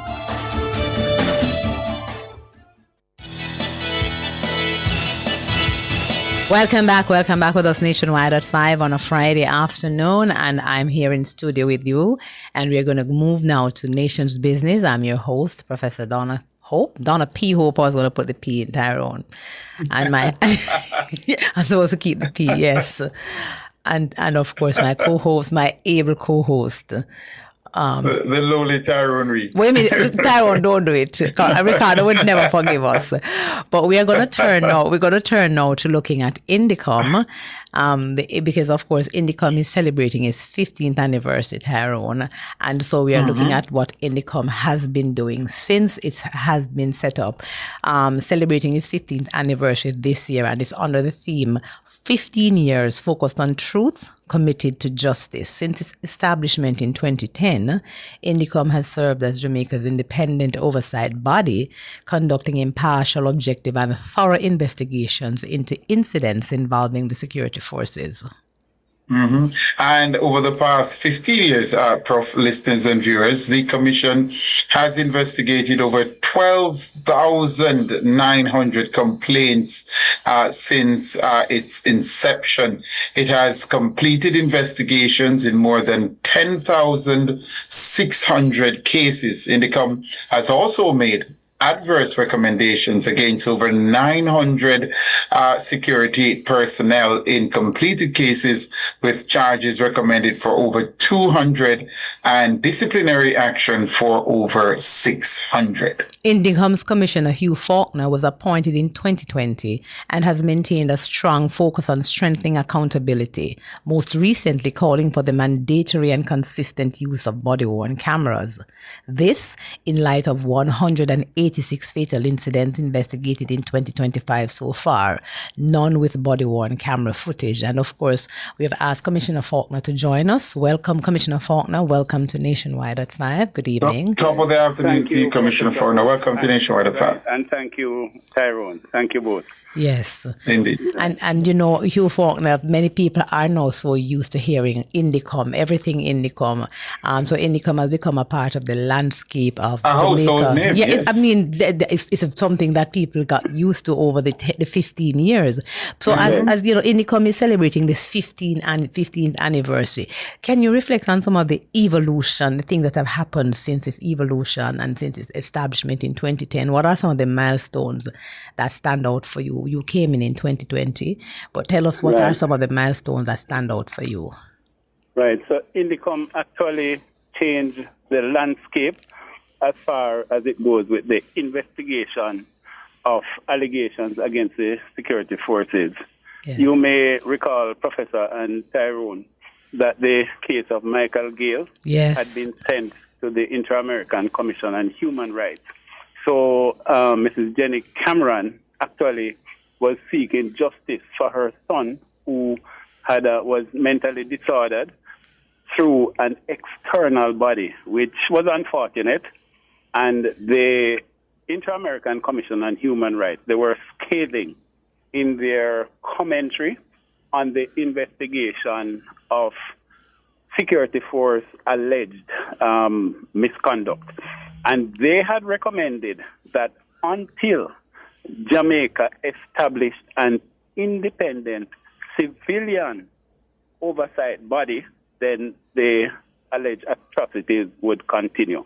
And out of this, I think this had triggered the 2010 promulgation of the Independent Commission of Investigations Act. So that's the background. So it changed the landscape in that prior to 2010, the investigation of misconduct, alleged misconduct by the security forces, included JCF personnel. Mm-hmm. So that would have removed the independence. So with the setting up of INDECOM, you now have a civilian body which is investigating the security forces. So that gives it independence. The second rung of independence is that INDECOM does not report to a minister. So there's no direct report to the executive of the country. We report to the parliament. So we're a commission of parliament. And thirdly, the act itself indicates that INDECOM takes direction from no authority regarding its investigation. So in a lot of ways, you Faulkner ensuring that INDECOM has room to maneuver when dealing with the issue. So remind our listeners, you say security forces, and most people think of the Jamaica Constabulary Force first. What are the bodies that are within the ambit of INDECOM's mandate? Right. So the bodies within our mandate, Professor, are one, the Jamaica Constabulary Force, and in a limited way, the Jamaica Defense Force. What's the limitation?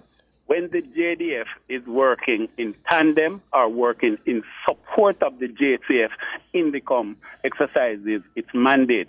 But if a JDF member on his own were to carry out an alleged infraction, then the JCF could investigate that. But once they're working together, we have authority to investigate. And the third rung is the Department of Correctional Services, the correctional officers, the persons who are in custody, in confinement, in correctional centers.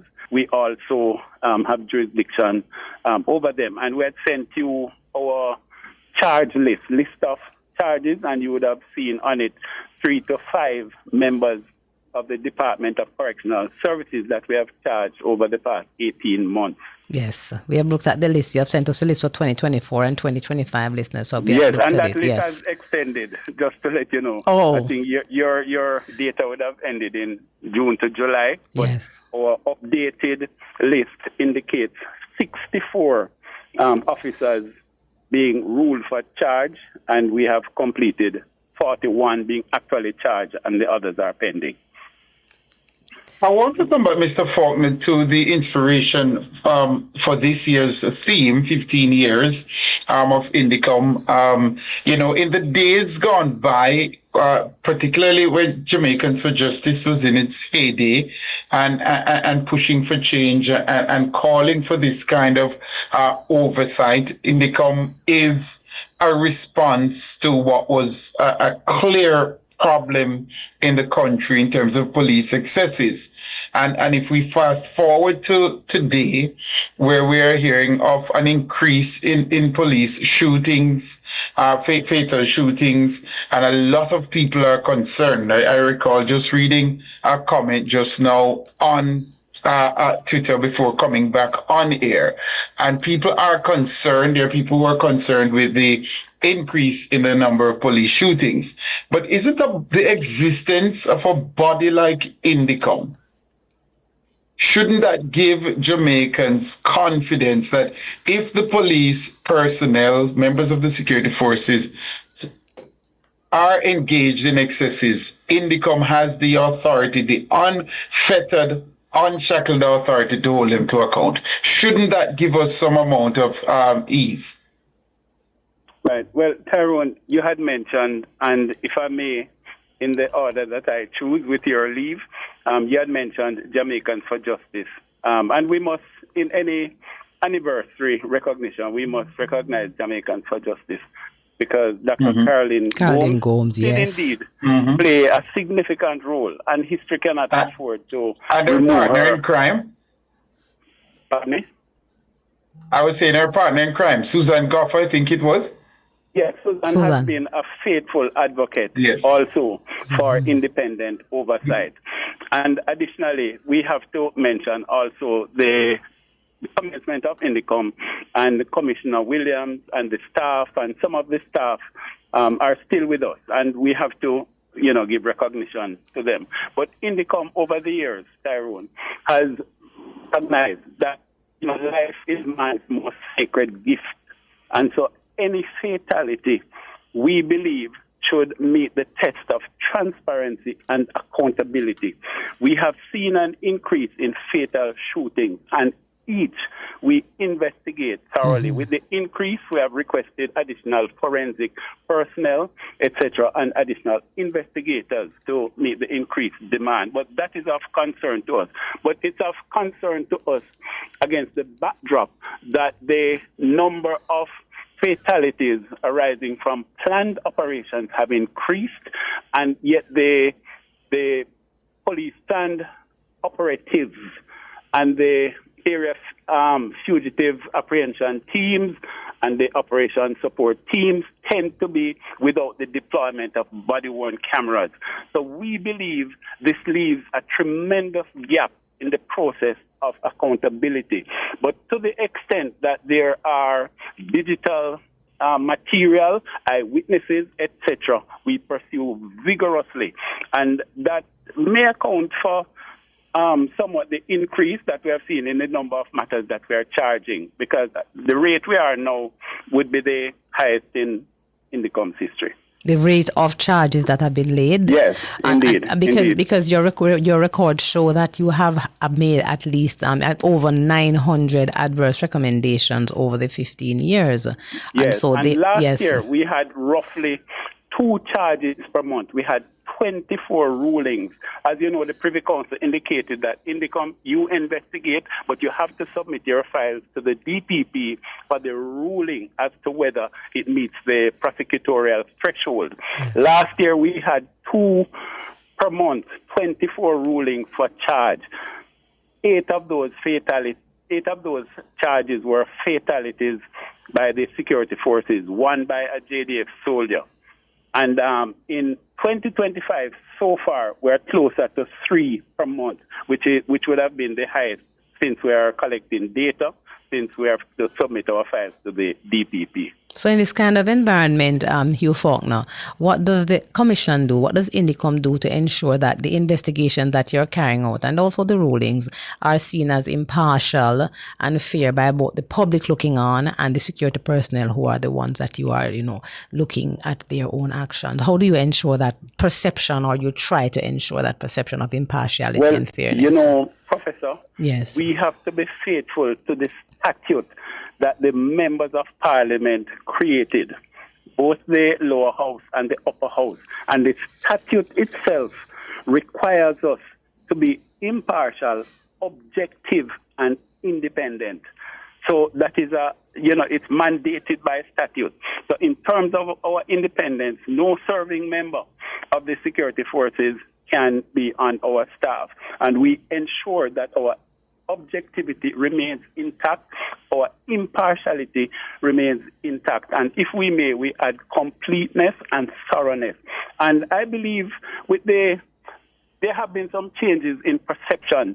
So notwithstanding us having higher levels of charge, the discontent and protest among the security forces have improved. And I must credit the JCF and the Police Federation and the JDF, which have been cooperative, for the changing atmosphere. And we ensure that we have consultation face-to-face at least once per year, and then the other correspondence throughout the year to ensure that everybody understands each other's role and you remove some of the acrimony.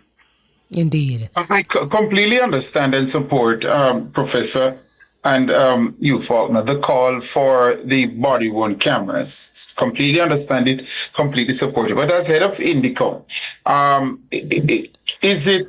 can you say to those who are listening and those who are having concerns in the increase in the number of police fatal shootings, the increase in and of itself does not we can't conclude from that something untoward is happening. I'm not hearing that side of the debate much.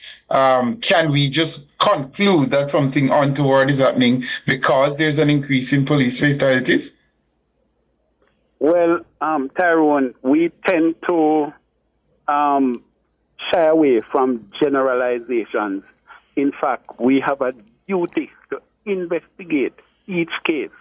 And you may observe, and again, I must interject with this particular point, that in 2024, some of the cases that we were able to, and one in January of this year, we were able to investigate and put before the court before 3 weeks would have elapsed, involve CCTV footage. The cases where there's an absence of body-worn cameras and you have no civilian witness pose a longer time in terms of its investigative route. And so you have to explore all the ballistic angles. And that is why I indicate that the use of body-worn cameras would assist both the law enforcement bodies themselves in terms of, ferreting out the truth and the civilian. And each time you have a report and the civilian giving one account and the law enforcement body giving another account, we believe it erodes somewhat the public trust and confidence. So there are many reasons, but for each case, we have to investigate thoroughly. And at the end of it, if we do not believe it has met the prosecutorial threshold, then we cannot proceed. But it does not... I want to come to how many of those cases you have so far. But I think it's important coming from the head of the body that is mandated by law to provide this type of investigative oversight of the security forces. Does an increase in police fatalities translate into something untoward in and of itself? Is because I think a lot of people are making that leap. That shouldn't be the case. Shouldn't we await the investigation of each of these cases? Right. So, Tyrone, I would have to share your perspective because we cannot make a generalization it would be risky, and we would have surrendered our impartiality and objectively. In other words, you would have probably rushed to some conclusion that you do not have material evidence to support. So we deal with each case on its basis, on its own merit. And the question also remains, though, Hugh Faulkner, is it that every incident where there's a fatality involving the security forces that INDECOM has to, the INDECOM have to investigate? Yes, we do. Yes, we do. Yes, we do. And so you have more work for 2025 because there has been an increase in fatalities involving the security that's why, forces. Professor Hope, we had to take all the steps to ensure that the public service section of the Ministry of Finance grants our request for additional personnel. And at this point, we just have to thank the staff for always responding, even sometimes when the cycle of duty comes around quickly. They have been very professional. And so we thank them. Plus, the ministry has also complied with our request for additional personnel to meet the increase. For the cases that you've disposed of so far this year, because the increase in this calendar year is of concern to INDECOM, it's of concern to other civic groupings. How many of the cases of fatal shootings that have been reported so far this year have you completed your investigation into? Right. So in terms of fatal shooting, Tyrone, you may recall there was a shooting at the Ribbies car park. And that matter. So in other words, I don't really want to go to specifics, but let me just be general to say that the matters where there are CCTV footage, etc., the investigation can be completed within a reasonable time. When you cannot ascertain or obtain any digital images, then the process has to go the long haul, because all your ballistics exhibits have to be thoroughly examined and certifications given by the forensic lab. And the forensic lab does the forensic examination for all the law enforcement bodies and the oversight body INDECOM. So the ballistics aspect of the forensic lab does take many months, and one can understand until they are, properly resourced. Their post-mortem aspect moves in quick time, reasonable time, and we find that the biology and other biological exhibits move also, but the ballistics aspect takes significant time. So for that matter that I indicated to you, that took us in a matter of weeks. The matter was before the court. In the others, those will take time before they are resolved. So what I'm hearing from you, though, Tyrone, sorry to break you, is that when you have digital evidence, CCTV, body-worn cameras, that it makes the work easier.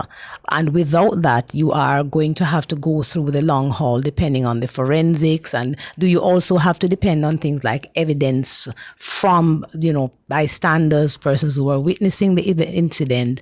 And also, does the personal cell phone recordings of individuals, are these things taken, or do you only depend on the body-worn cameras or CCTV as that kind of digital evidence? Right. So 2 of the high-profile cases that we have had within the past 9 months involved digital evidence, but it was not from body-worn cameras, nor from cell phone, but digital recording systems that were set up in the vicinity of the incident. So that is why we indicate that there's a gap, Professor Hope and Tyrone. One, the digital evidence. Now remember, digital evidence is not just admissible. There are safeguards. One, for it to be admitted in court, you have to know the author of the footage. The instrument itself had to be in good working condition, and you'd have to satisfy the court that there was no editing, no tampering. The digital footage can give you the circumstances leading up to an event. It gives you the the display as to what transpired during the event, and even at the end when Indicom would be also scrutinizing to see, what steps were taken for the injured, if there are injuries, to be provided medical access with dispatch and without delay. So the digital footage provides you with an uninterrupted. The human witness, Professor Hope, can leave out and add, can embellish, can subtract, can conveniently recall or conveniently add information. So it is very reliable. Additionally, it can give you date and time, because in many instances, the particular date and time of an incident is of, investigative value. And we find that when officers, and this has been a global deduction, that officers who are equipped with body-worn cameras, the cameras themselves tend to be a deterrent to the officers and to members of the public who would be minded to be aggressive. So it provides help in that regard. So you're saying that you found that once people know that the video light is on them, I want to use that word, Tyrone, once they're under the video light, people tend to perform accordingly as if they were being seen by persons with authority. Because this is true. People perform for the video cameras, they perform for the video lights, as we see in dancehall culture.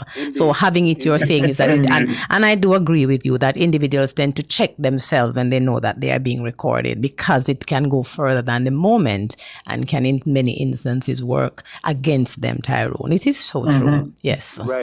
No, it is. And I asked you that question earlier, you Faulkner, about what percentage of the cases have been disposed of so far this year in terms of the fatal shootings that you've investigated. And you haven't really given us, you say you don't want to get into specifics. One has been placed before the court.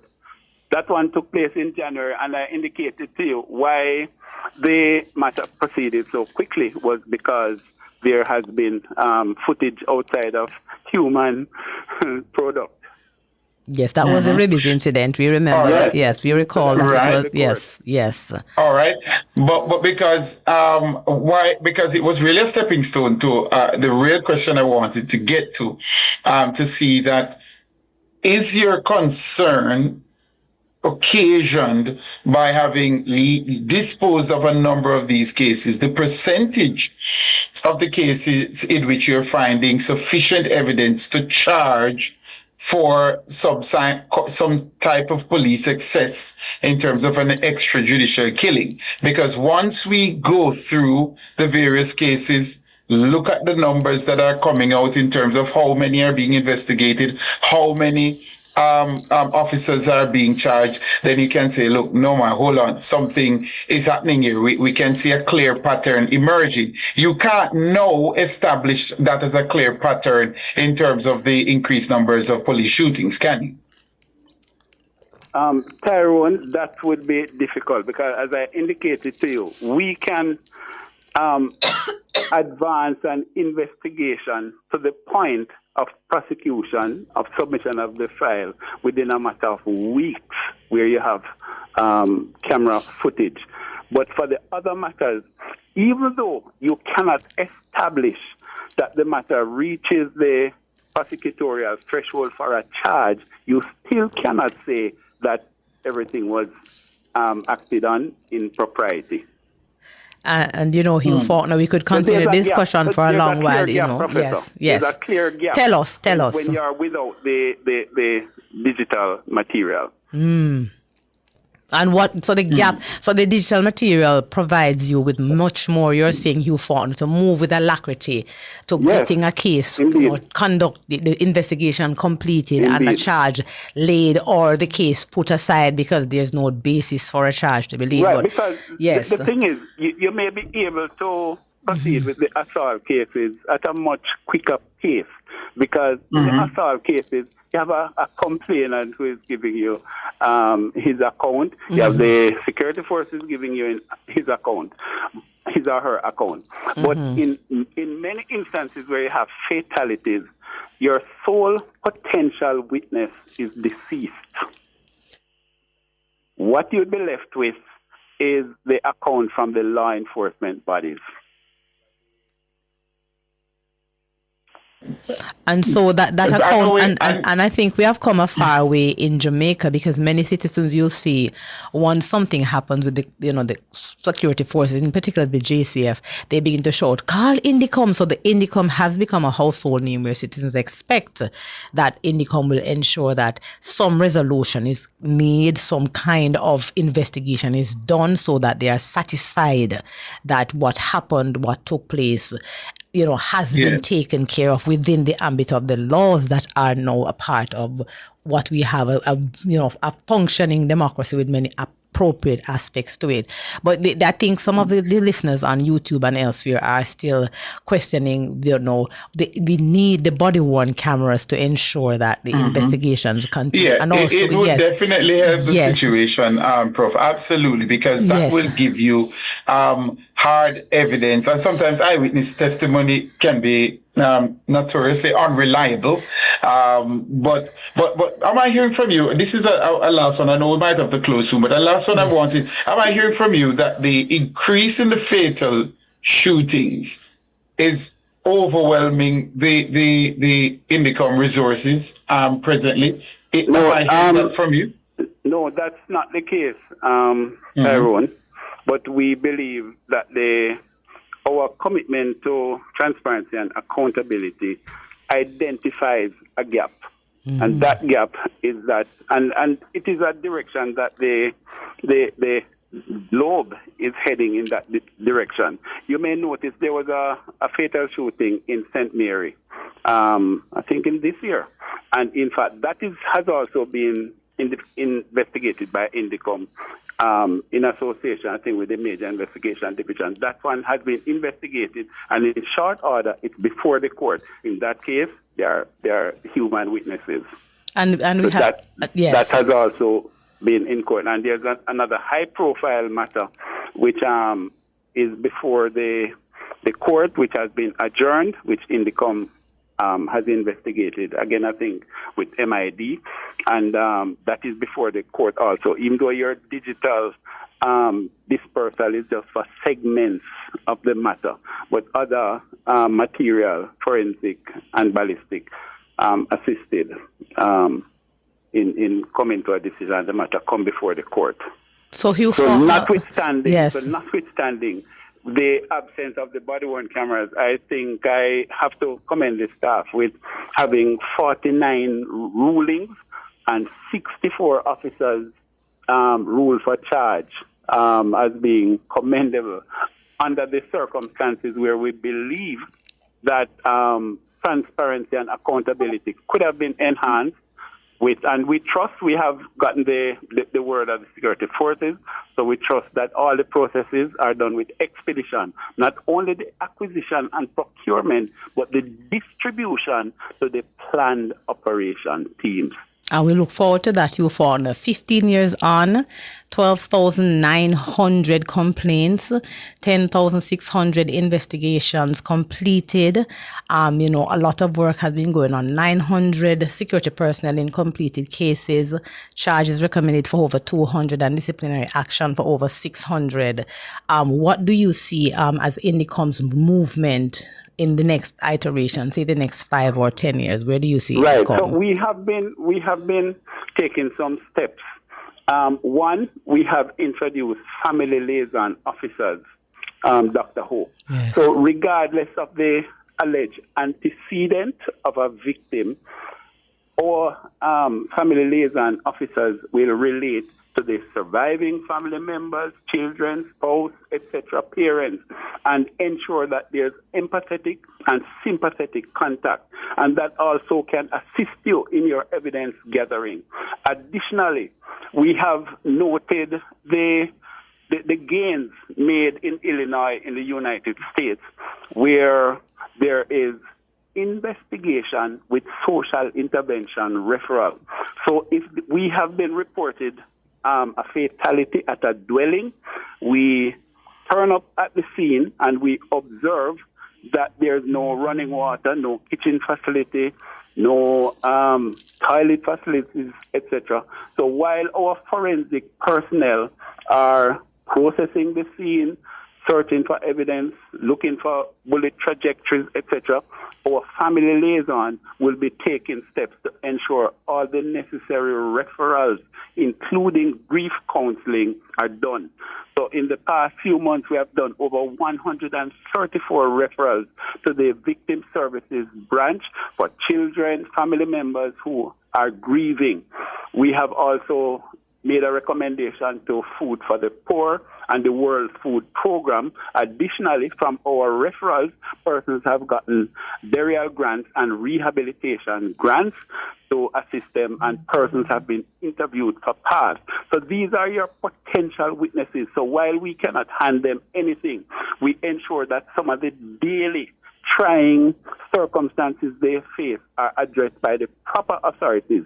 When you do that, you will have more persons staying the course of the investigation and not hopping out.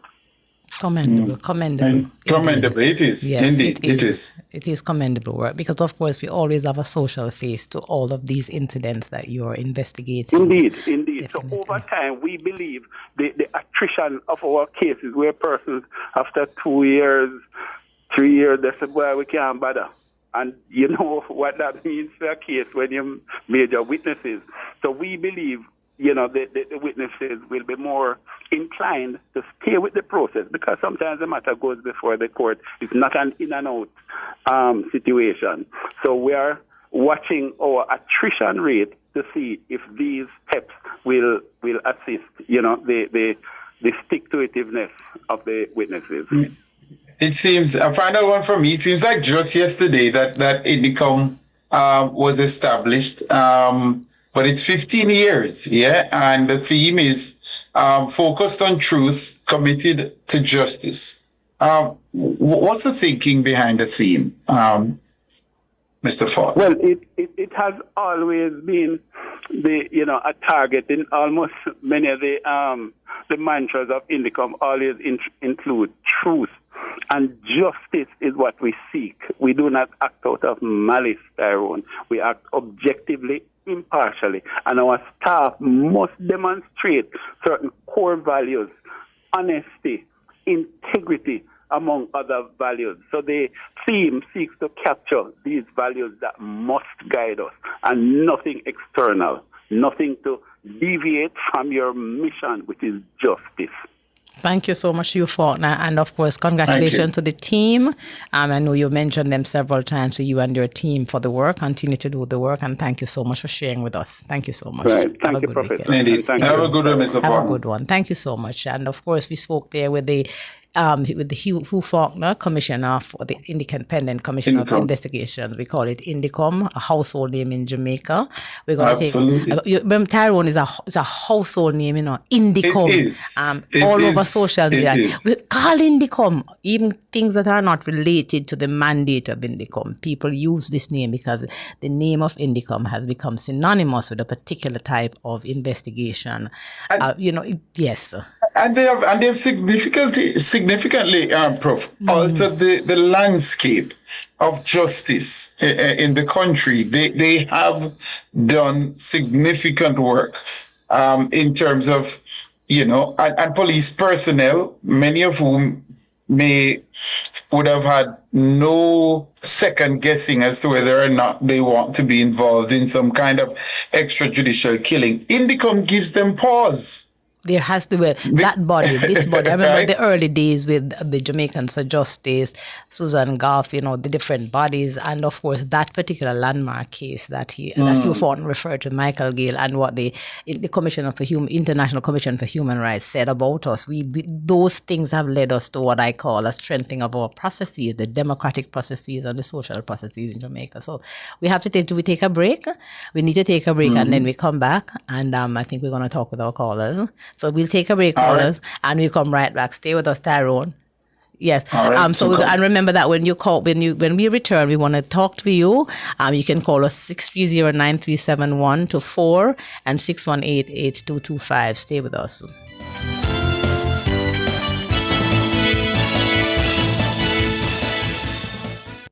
Jamaica's Jamaica's unemployment rate has fallen to 3.5%, down from 13.2% in 2016. Our government's continued focus on job creation is delivering real results. We are building Jamaica. The time by the office of the Prime Minister is 7:17 p.m. Home is closer than you think when you save towards your dream home with the Home Owners Savings Plan, or HOSP, from CIBC Caribbean. With HOSP, you unlock preferential interest rates to earn more interest on your savings and pay less with a discounted mortgage rate. You can even borrow up to an additional US $5,000 or its equivalent to help you with your closing costs. Get home faster when you save the HOSP way with CIBC. Remember to take your new voter ID card to the polling station on election day. You may still vote without your ID card, but the process will be faster if you have it with you. If you don't have your ID card, you must answer questions, be fingerprinted, and take an oath before you can vote. Bring your voter ID card and make it easier on yourself and others. That was a message from the Electoral Commission of Jamaica. You can still go through quicker and cheaper with a T-tag under the new toll rate structure. Effective August 23, there will be some changes to the toll rates at the Portmore, Spanish Town, Vineyards, and Maypen toll plazas. But don't worry, with a T-tag, all Class 1 and Class 2 customers will enjoy discounted rates for every single passage. Plus, your 10th weekly trip through the same toll plaza is free. Visit transjamhighways.com for details. Get your T-tag today from any manually operated toll booth on Transjam Highways. The following is a paid announcement by the Jamaica Labour Party. We create more jobs for Jamaicans, build road and better education. We make communities safer, ring the bell and go for labor. There is no party next to we, the greatest team in history. Jamaica Labour Party marching on to victory. We do so much already, now we doing more. The preceding was a paid announcement by the Jamaica Labour Party. Is your money idling when it could be thriving? With CIBC Caribbean's fixed deposit offering, you can take charge of your cash. With 50,000 Jamaican to start, choose terms from 30 days to 2 years. Lock in your funds and enjoy premium rates guaranteed to grow your wealth. Whether you're eyeing short or long-term gains, our fixed deposit account puts you firmly in control of your money. Now is the time to open a CIBC fixed deposit account and start earning more today. CIBC, ambitions made real.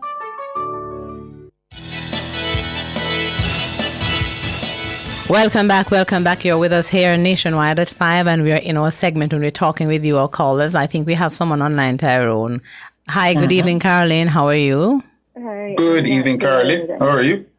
Good evening, Mr. Reid. I am far from good. I'm embarrassed to identify myself as a Jamaican citizen because of how I suffer at the hands of the police, primarily the Spanish Town police. What There happened? are so many times I would have wanted to speak with you. I've already spoken to Mr. Hughes at least 3 times, and he knows I'm not lying. He has called on the Prime Minister. He has called on the municipal authority. He has called on, as far as the head of the police, at the highest level, to come and fix the problem in my community, and to no avail. He went as far as telling them if they are not fixing it, then they have to be a part of it. Now, there are constant dance that's being kept, like even in the week, not just on weekends, but in the week. And this has been going on for years. I have suffered so badly that I can't tell you how ill I am, something I don't really want to discuss on air.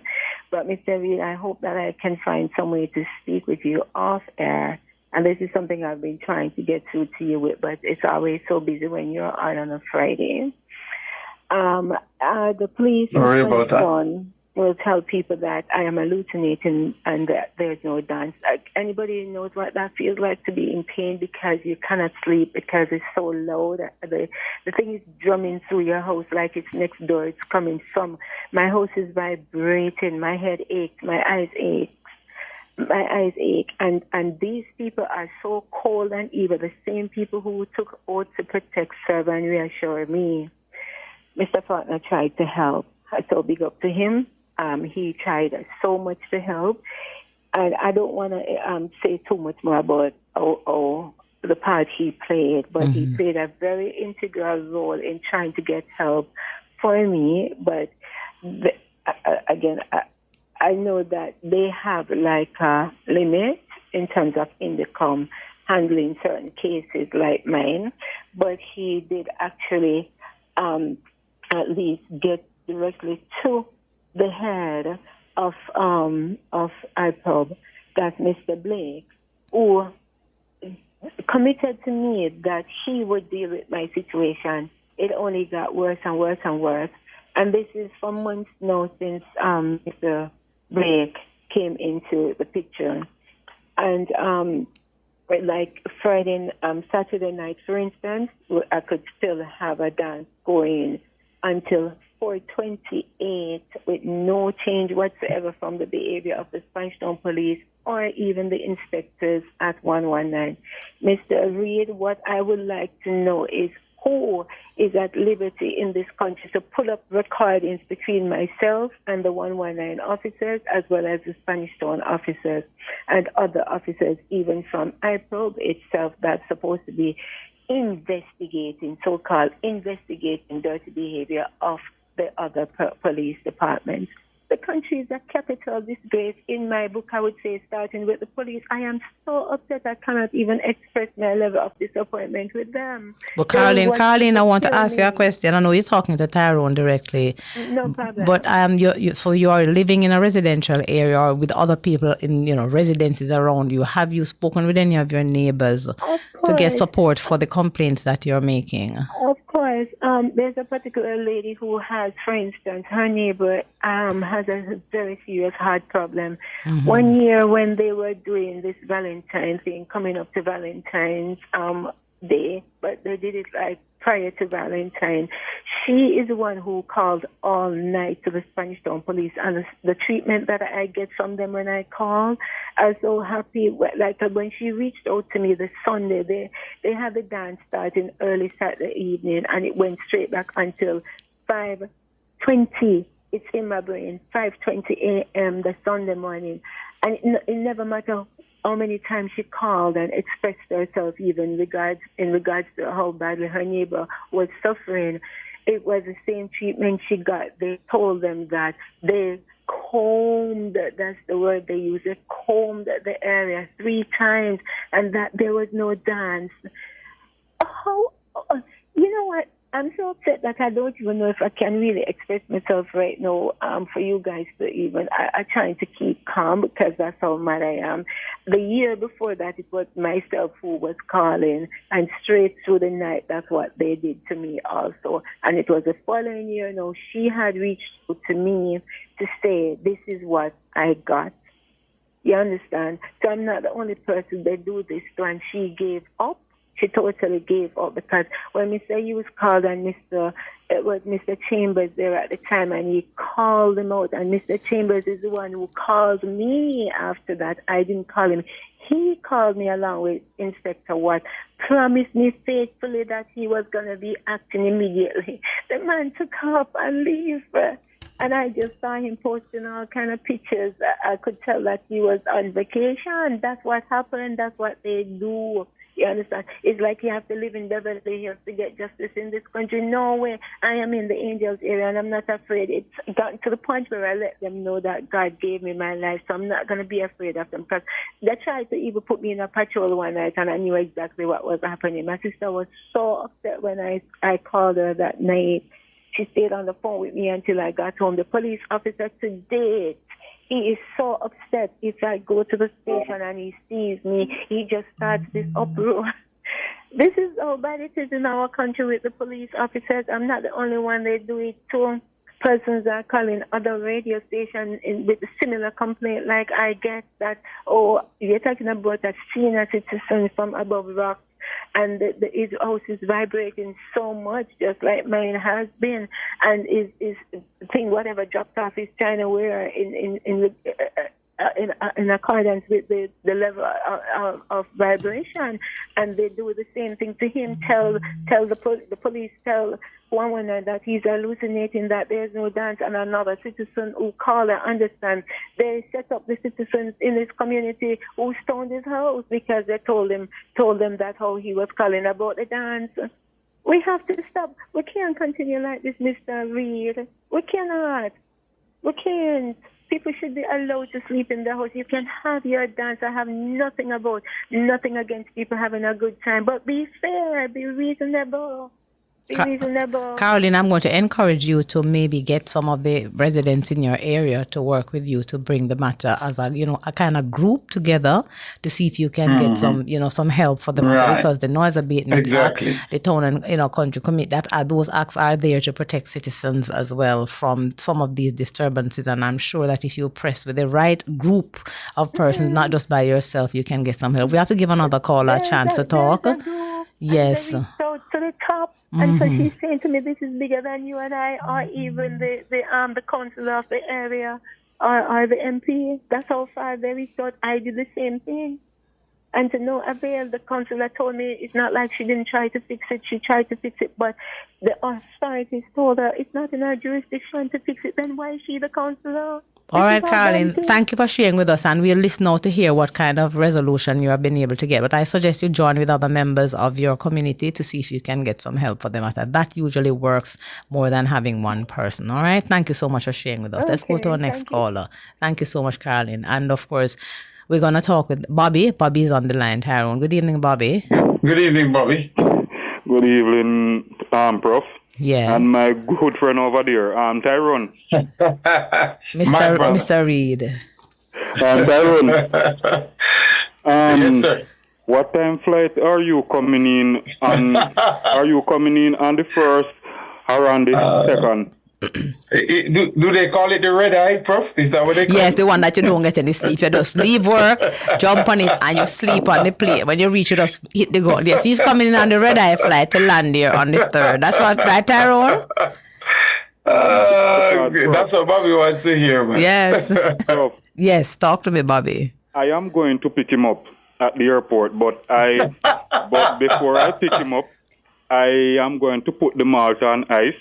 But I'm going to put them on ice from the 2nd. You're going to freeze them? Right, yes, from the 2nd. So I want to ensure that that his flight is not delayed, and I want him to come in full good time.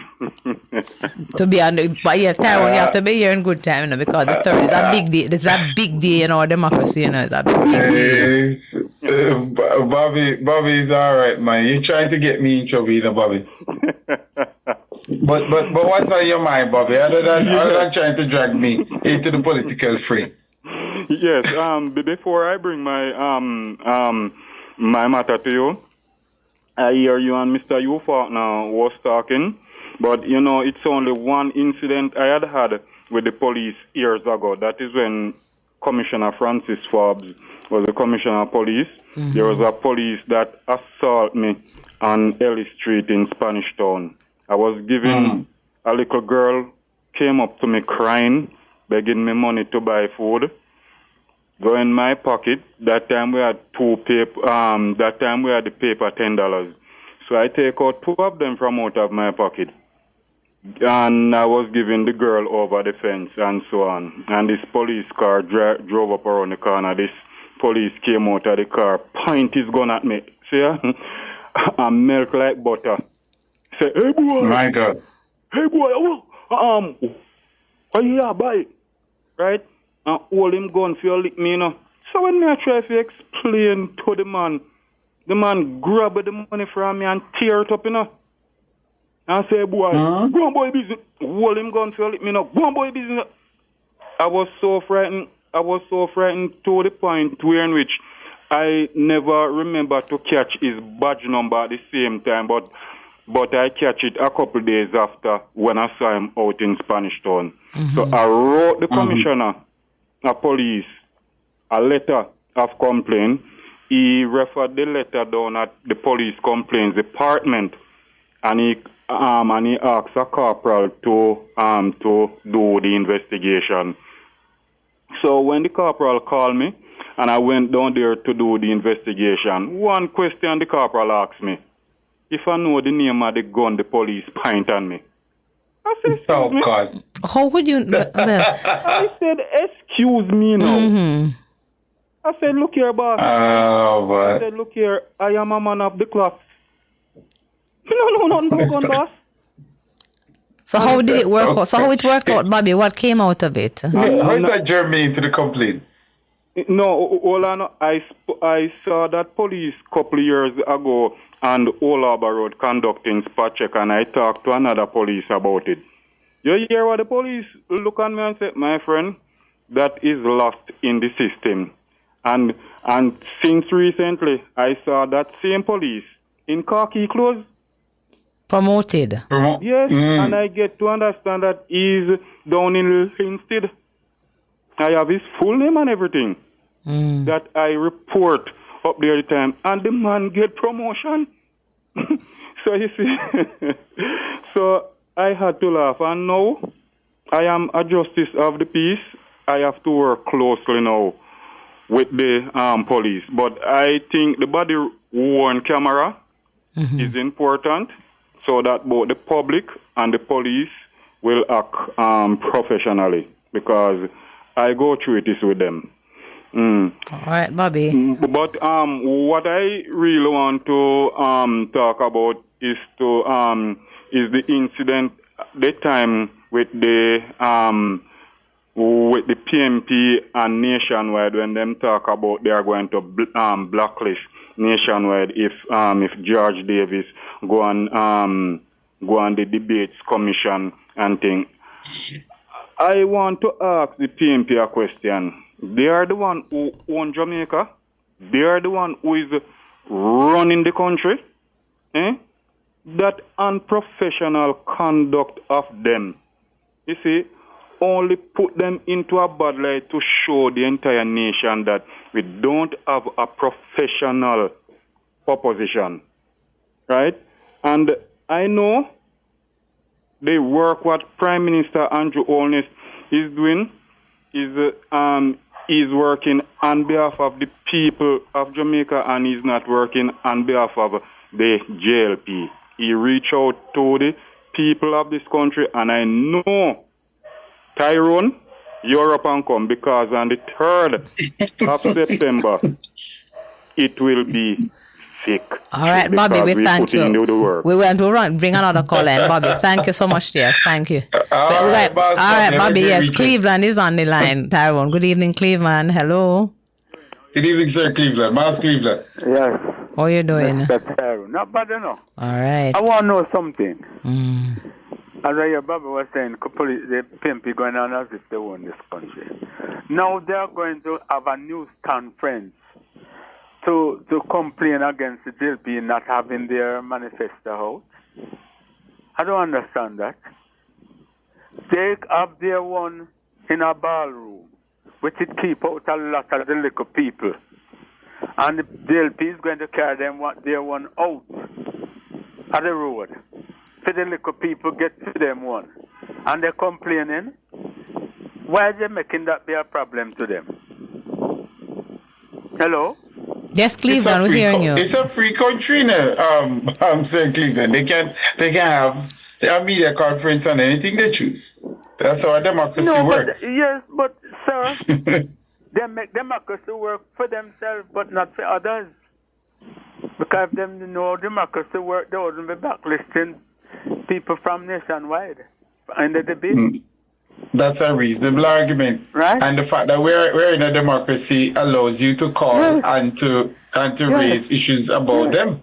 You talk about democracy when it suits you, and then when other people you ignore it, right? Very anti-democratic what they did. I agree with you. I don't understand that. But that matter has been resolved now, Cleveland. So the debates are going ahead. They don't resolve for me, no. Yes. What you want to happen? What did you want to happen? Tell me what you want to happen. They change everybody else and pull up the place with just one station people. Then just catch George there because you see, it's not fair. And I noticed, even though they had a news conference this evening, they say nothing about that young man that was on TV sending threats to people who vote against his preferred candidate. They say nothing. But if it was somebody from the JLP doing that, they would call down everybody, all the dead from the graves, them to come and say something. They ignore that. They should have said something about it and take away themselves from it. Okay, it represents their party. All right, Cleveland. All right. All right, we're going to give another caller a chance to talk. We have Carl. Yes, Carl with a K. Good evening, Carl. Good evening, Prof. Good evening, Mas. Good evening, Mas, Carl. Yes. Tyrone, boy, if you did that, Anglia Bangla, Michel. Yeah, if you did that, Jamaica, you'd get banned too.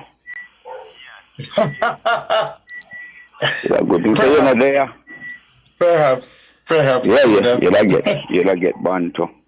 Anyhow, APMP come out with a second manifesto on Monday. It's a manifesto. It's a manifesto light. That's what it's called. LITE. Like a smaller version. A one pager, they say. Prof, because you are we up in a top and we did on a low. The PMP is coming out. With the next manifesto. With a second manifesto. I'm just telling you what I said. Listen to me. I watched the press conference, and I listened to the words, and it was said it's a manifesto light, like when they do the book To Kill a Mockingbird, and then we have something they call it Cliff Notes, which is like a little summary of the book. That's what I heard. So I'm just telling you what was said. So that was what was they said. They said it will include a summary of what's in the manifesto, accompanied by new ideas. I think, right?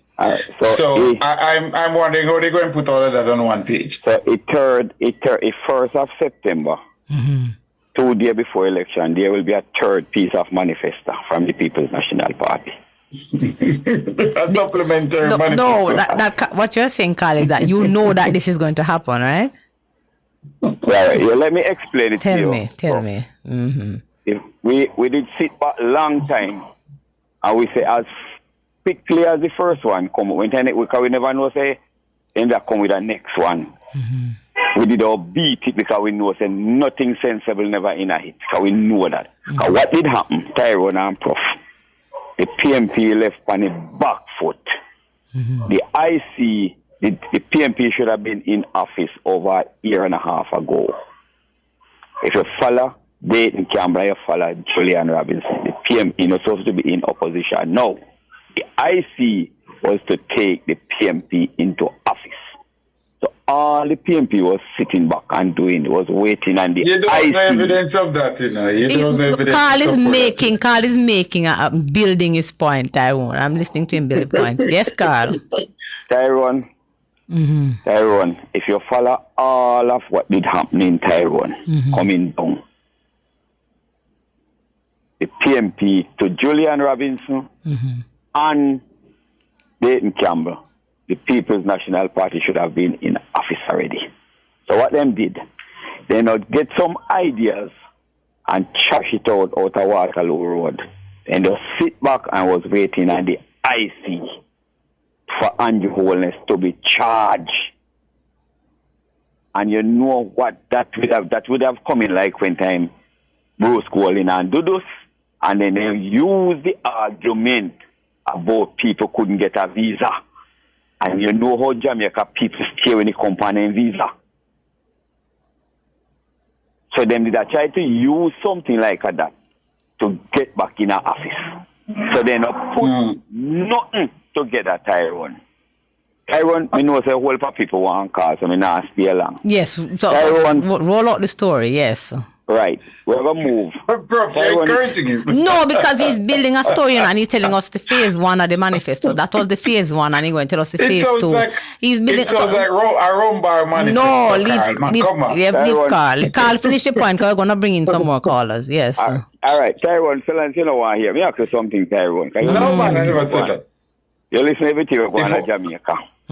From Sunday or Saturday night, the PMP try to ban nationwide, who work on nationwide from starting tomorrow evening. Do you hear one of the church come out and condemn it yet? I've not heard anybody come out outside of the Press Association. Press Association. Do you hear one of the human rights come out and say anything about it? No, I've only heard the Press Association. The Press Association who has responsibility for that. All right. Yes. I totally agree with Cleveland little while.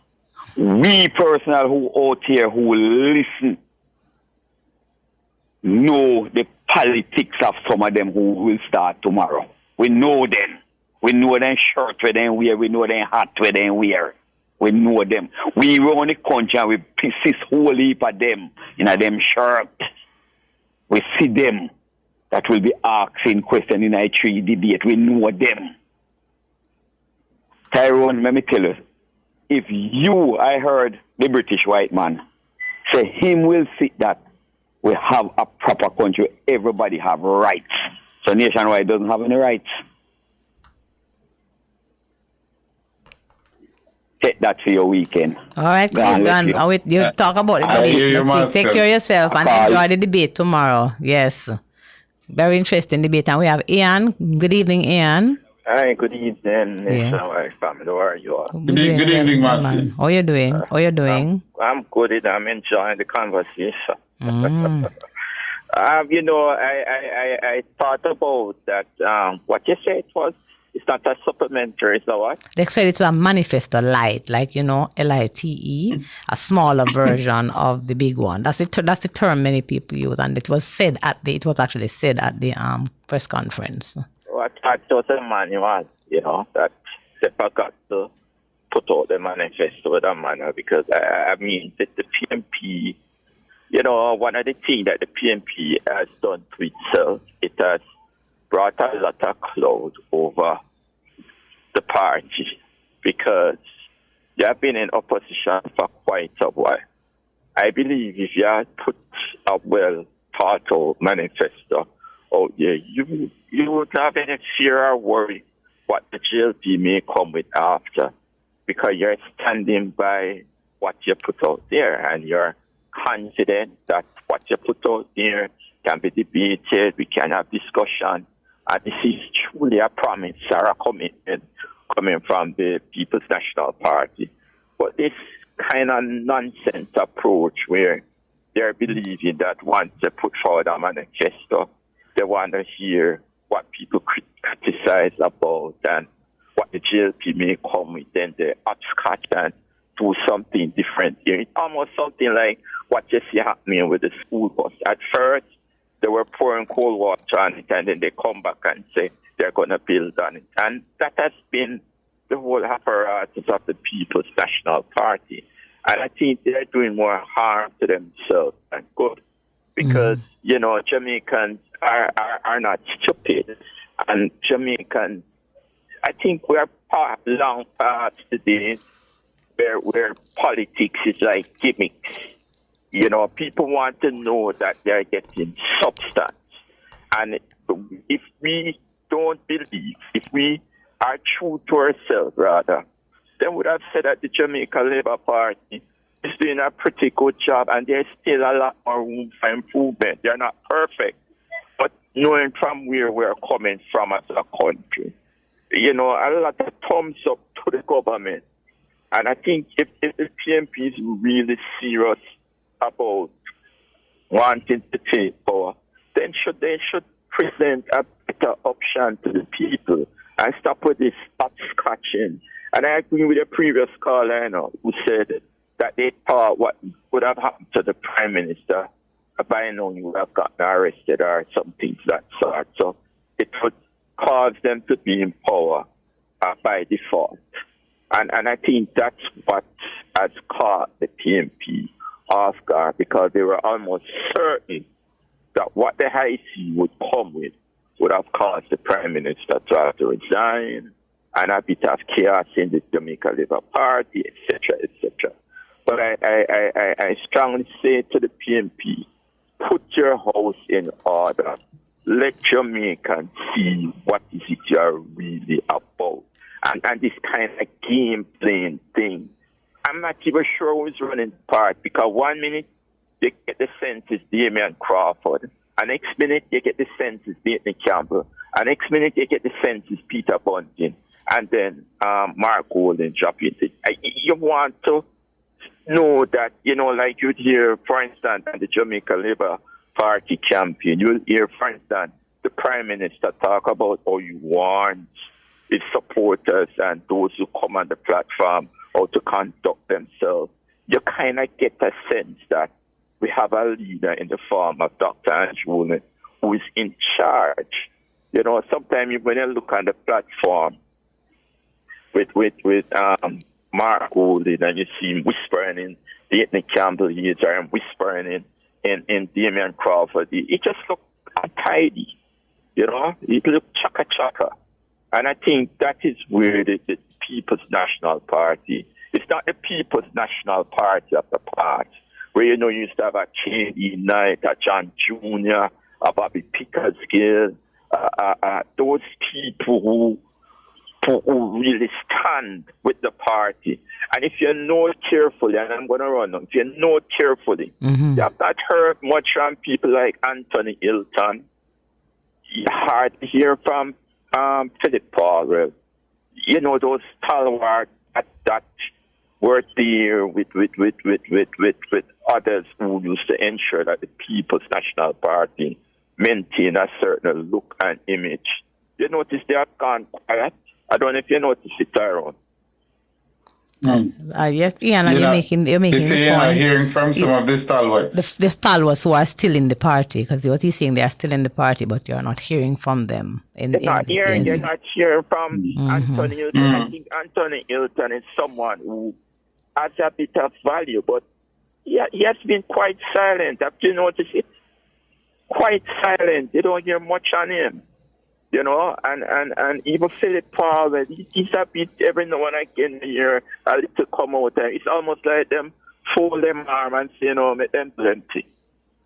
Make Dayton and Damian and others to them things. They just watch to see what happens. Because you not see them. And to me, that's a big cloud over the People's National Party.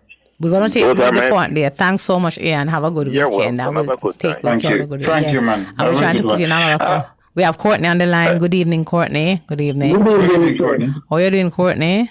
I'm okay, man. Good evening, Tyrone. Greetings, my brother. Tyrone, every time. Yes, my brother. Every time I see you come on, man, I remember that brother with the yang argument. That man catch a half yard. So, but that is the first man ever catch a half yard. Is what Tyrone is what I never. What happened there? What the yang man do him? Yeah, that man catch a half. And the first I ever hear somebody catch a half yard, I laughed that day till I nearly cried. Then I want to hear that. Is what tell what happened to you, Tyrone? You want to tell a story? You want me to? You have to do it quick and fast. We're running out of time. Man, well, the guy came on and he asked Tyrone, if Tyrone know yang, but Tyrone is a man who he always wait to hear where you come before him and say. But Tyrone say yes, him know yang, and him said those bike are noisy and and the man said that's the PMP party. This Tyrone never have a word to say, man. Tyrone never have a word to say. It was a good one. It was man. So, we need. I think we need. Civil society and the church and the entire the people them with voices in Jamaica. Yes. They need to tell the PMP that this country doesn't belong to them. If this level of scrutiny that the JLP party goes under, if the PMP went under that level of scrutiny, I believe we would have a Jamaica that many will be envious of. Even our democracy would be way further than where it is now. When the PMP does certain things, like what they did with Nationwide, they get away with it scot-free, just a little tat on the hand. And they walk their shoulders high and their chest up in the air, and they can boast and say this is PMP country. And when they do things like that, because no political party at all should be allowed to do what the PMP did and get away with it scot-free. And the chairman of the debating commission, when he was questioned by the reporter, by Nationwide reporter, what goes into choosing, his answer was like, yo, how we do this, you know? I will not need nobody to ask no question about it when we are doing it, you know. Those wasn't his word, but in the street I saw it come across. Like he must say, yo, nobody not to ask, you know. Now we choose, we choosing how we want to do it. You see me? And that is wrong. This country does not belong to the JLP and it does not belong to the PMP. Everybody in Jamaica feel the hands of the PMP. Nobody in Jamaica can come out and say the PMP party has been a good party. No, it hasn't been. Every time this country takes 10 steps forward, when the PMP comes to government, they take it 20 steps backward. So when the next JLP party comes in, they have to take it 40 steps forward for the country. Look like it's going somewhere. From 2016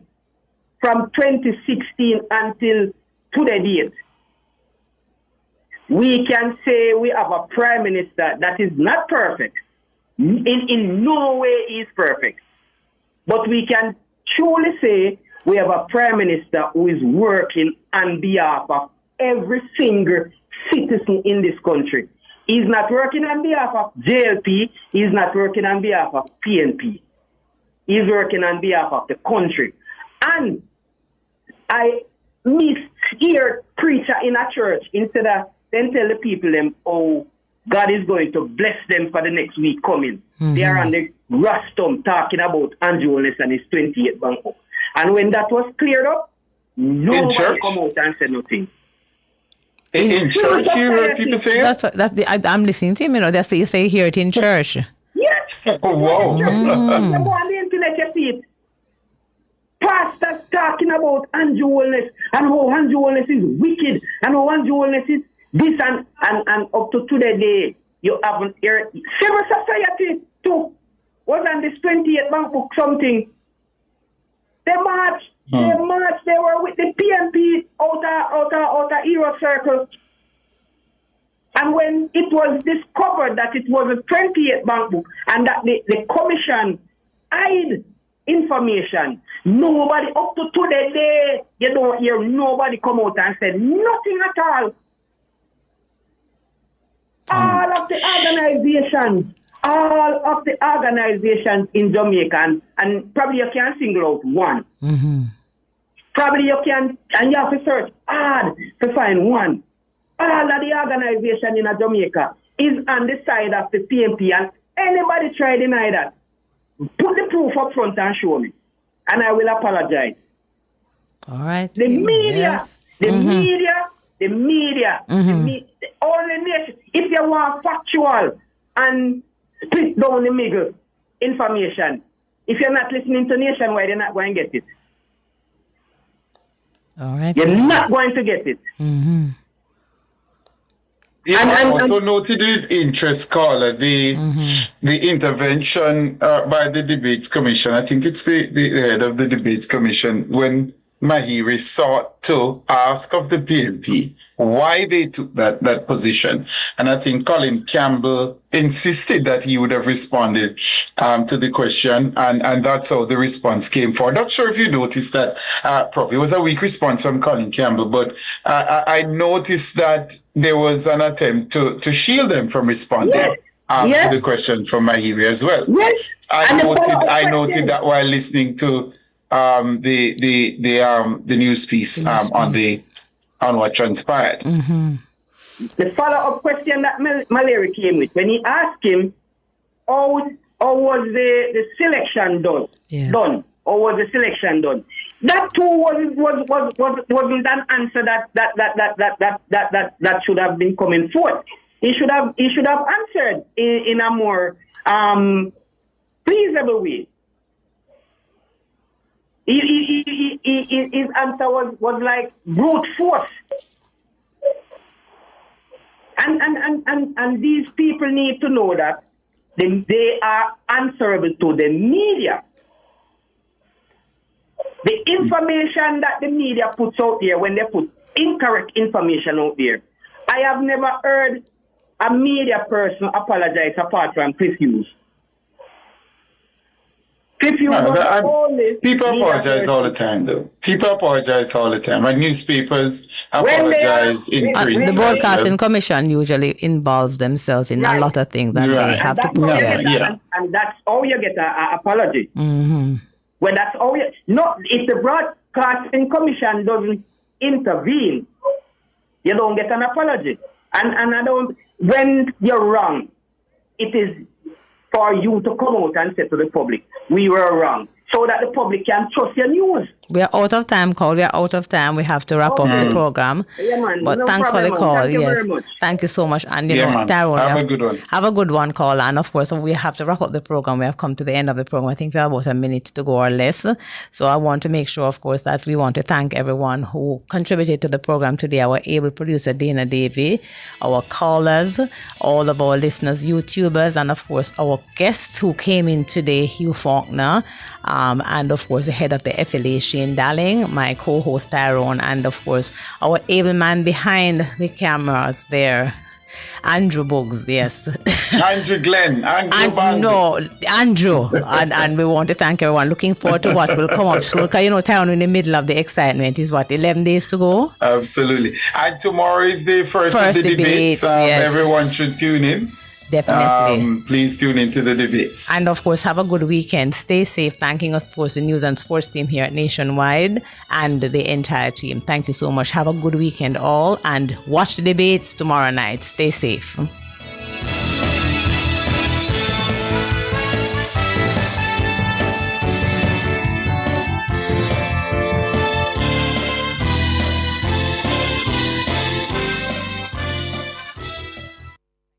Escape to Idle While in a grill where sand and serenity meet. Visit idlewhile.com or call 876-957-3302. Idle While and stay a while. From beach days to business hubs, from public parks to thriving new community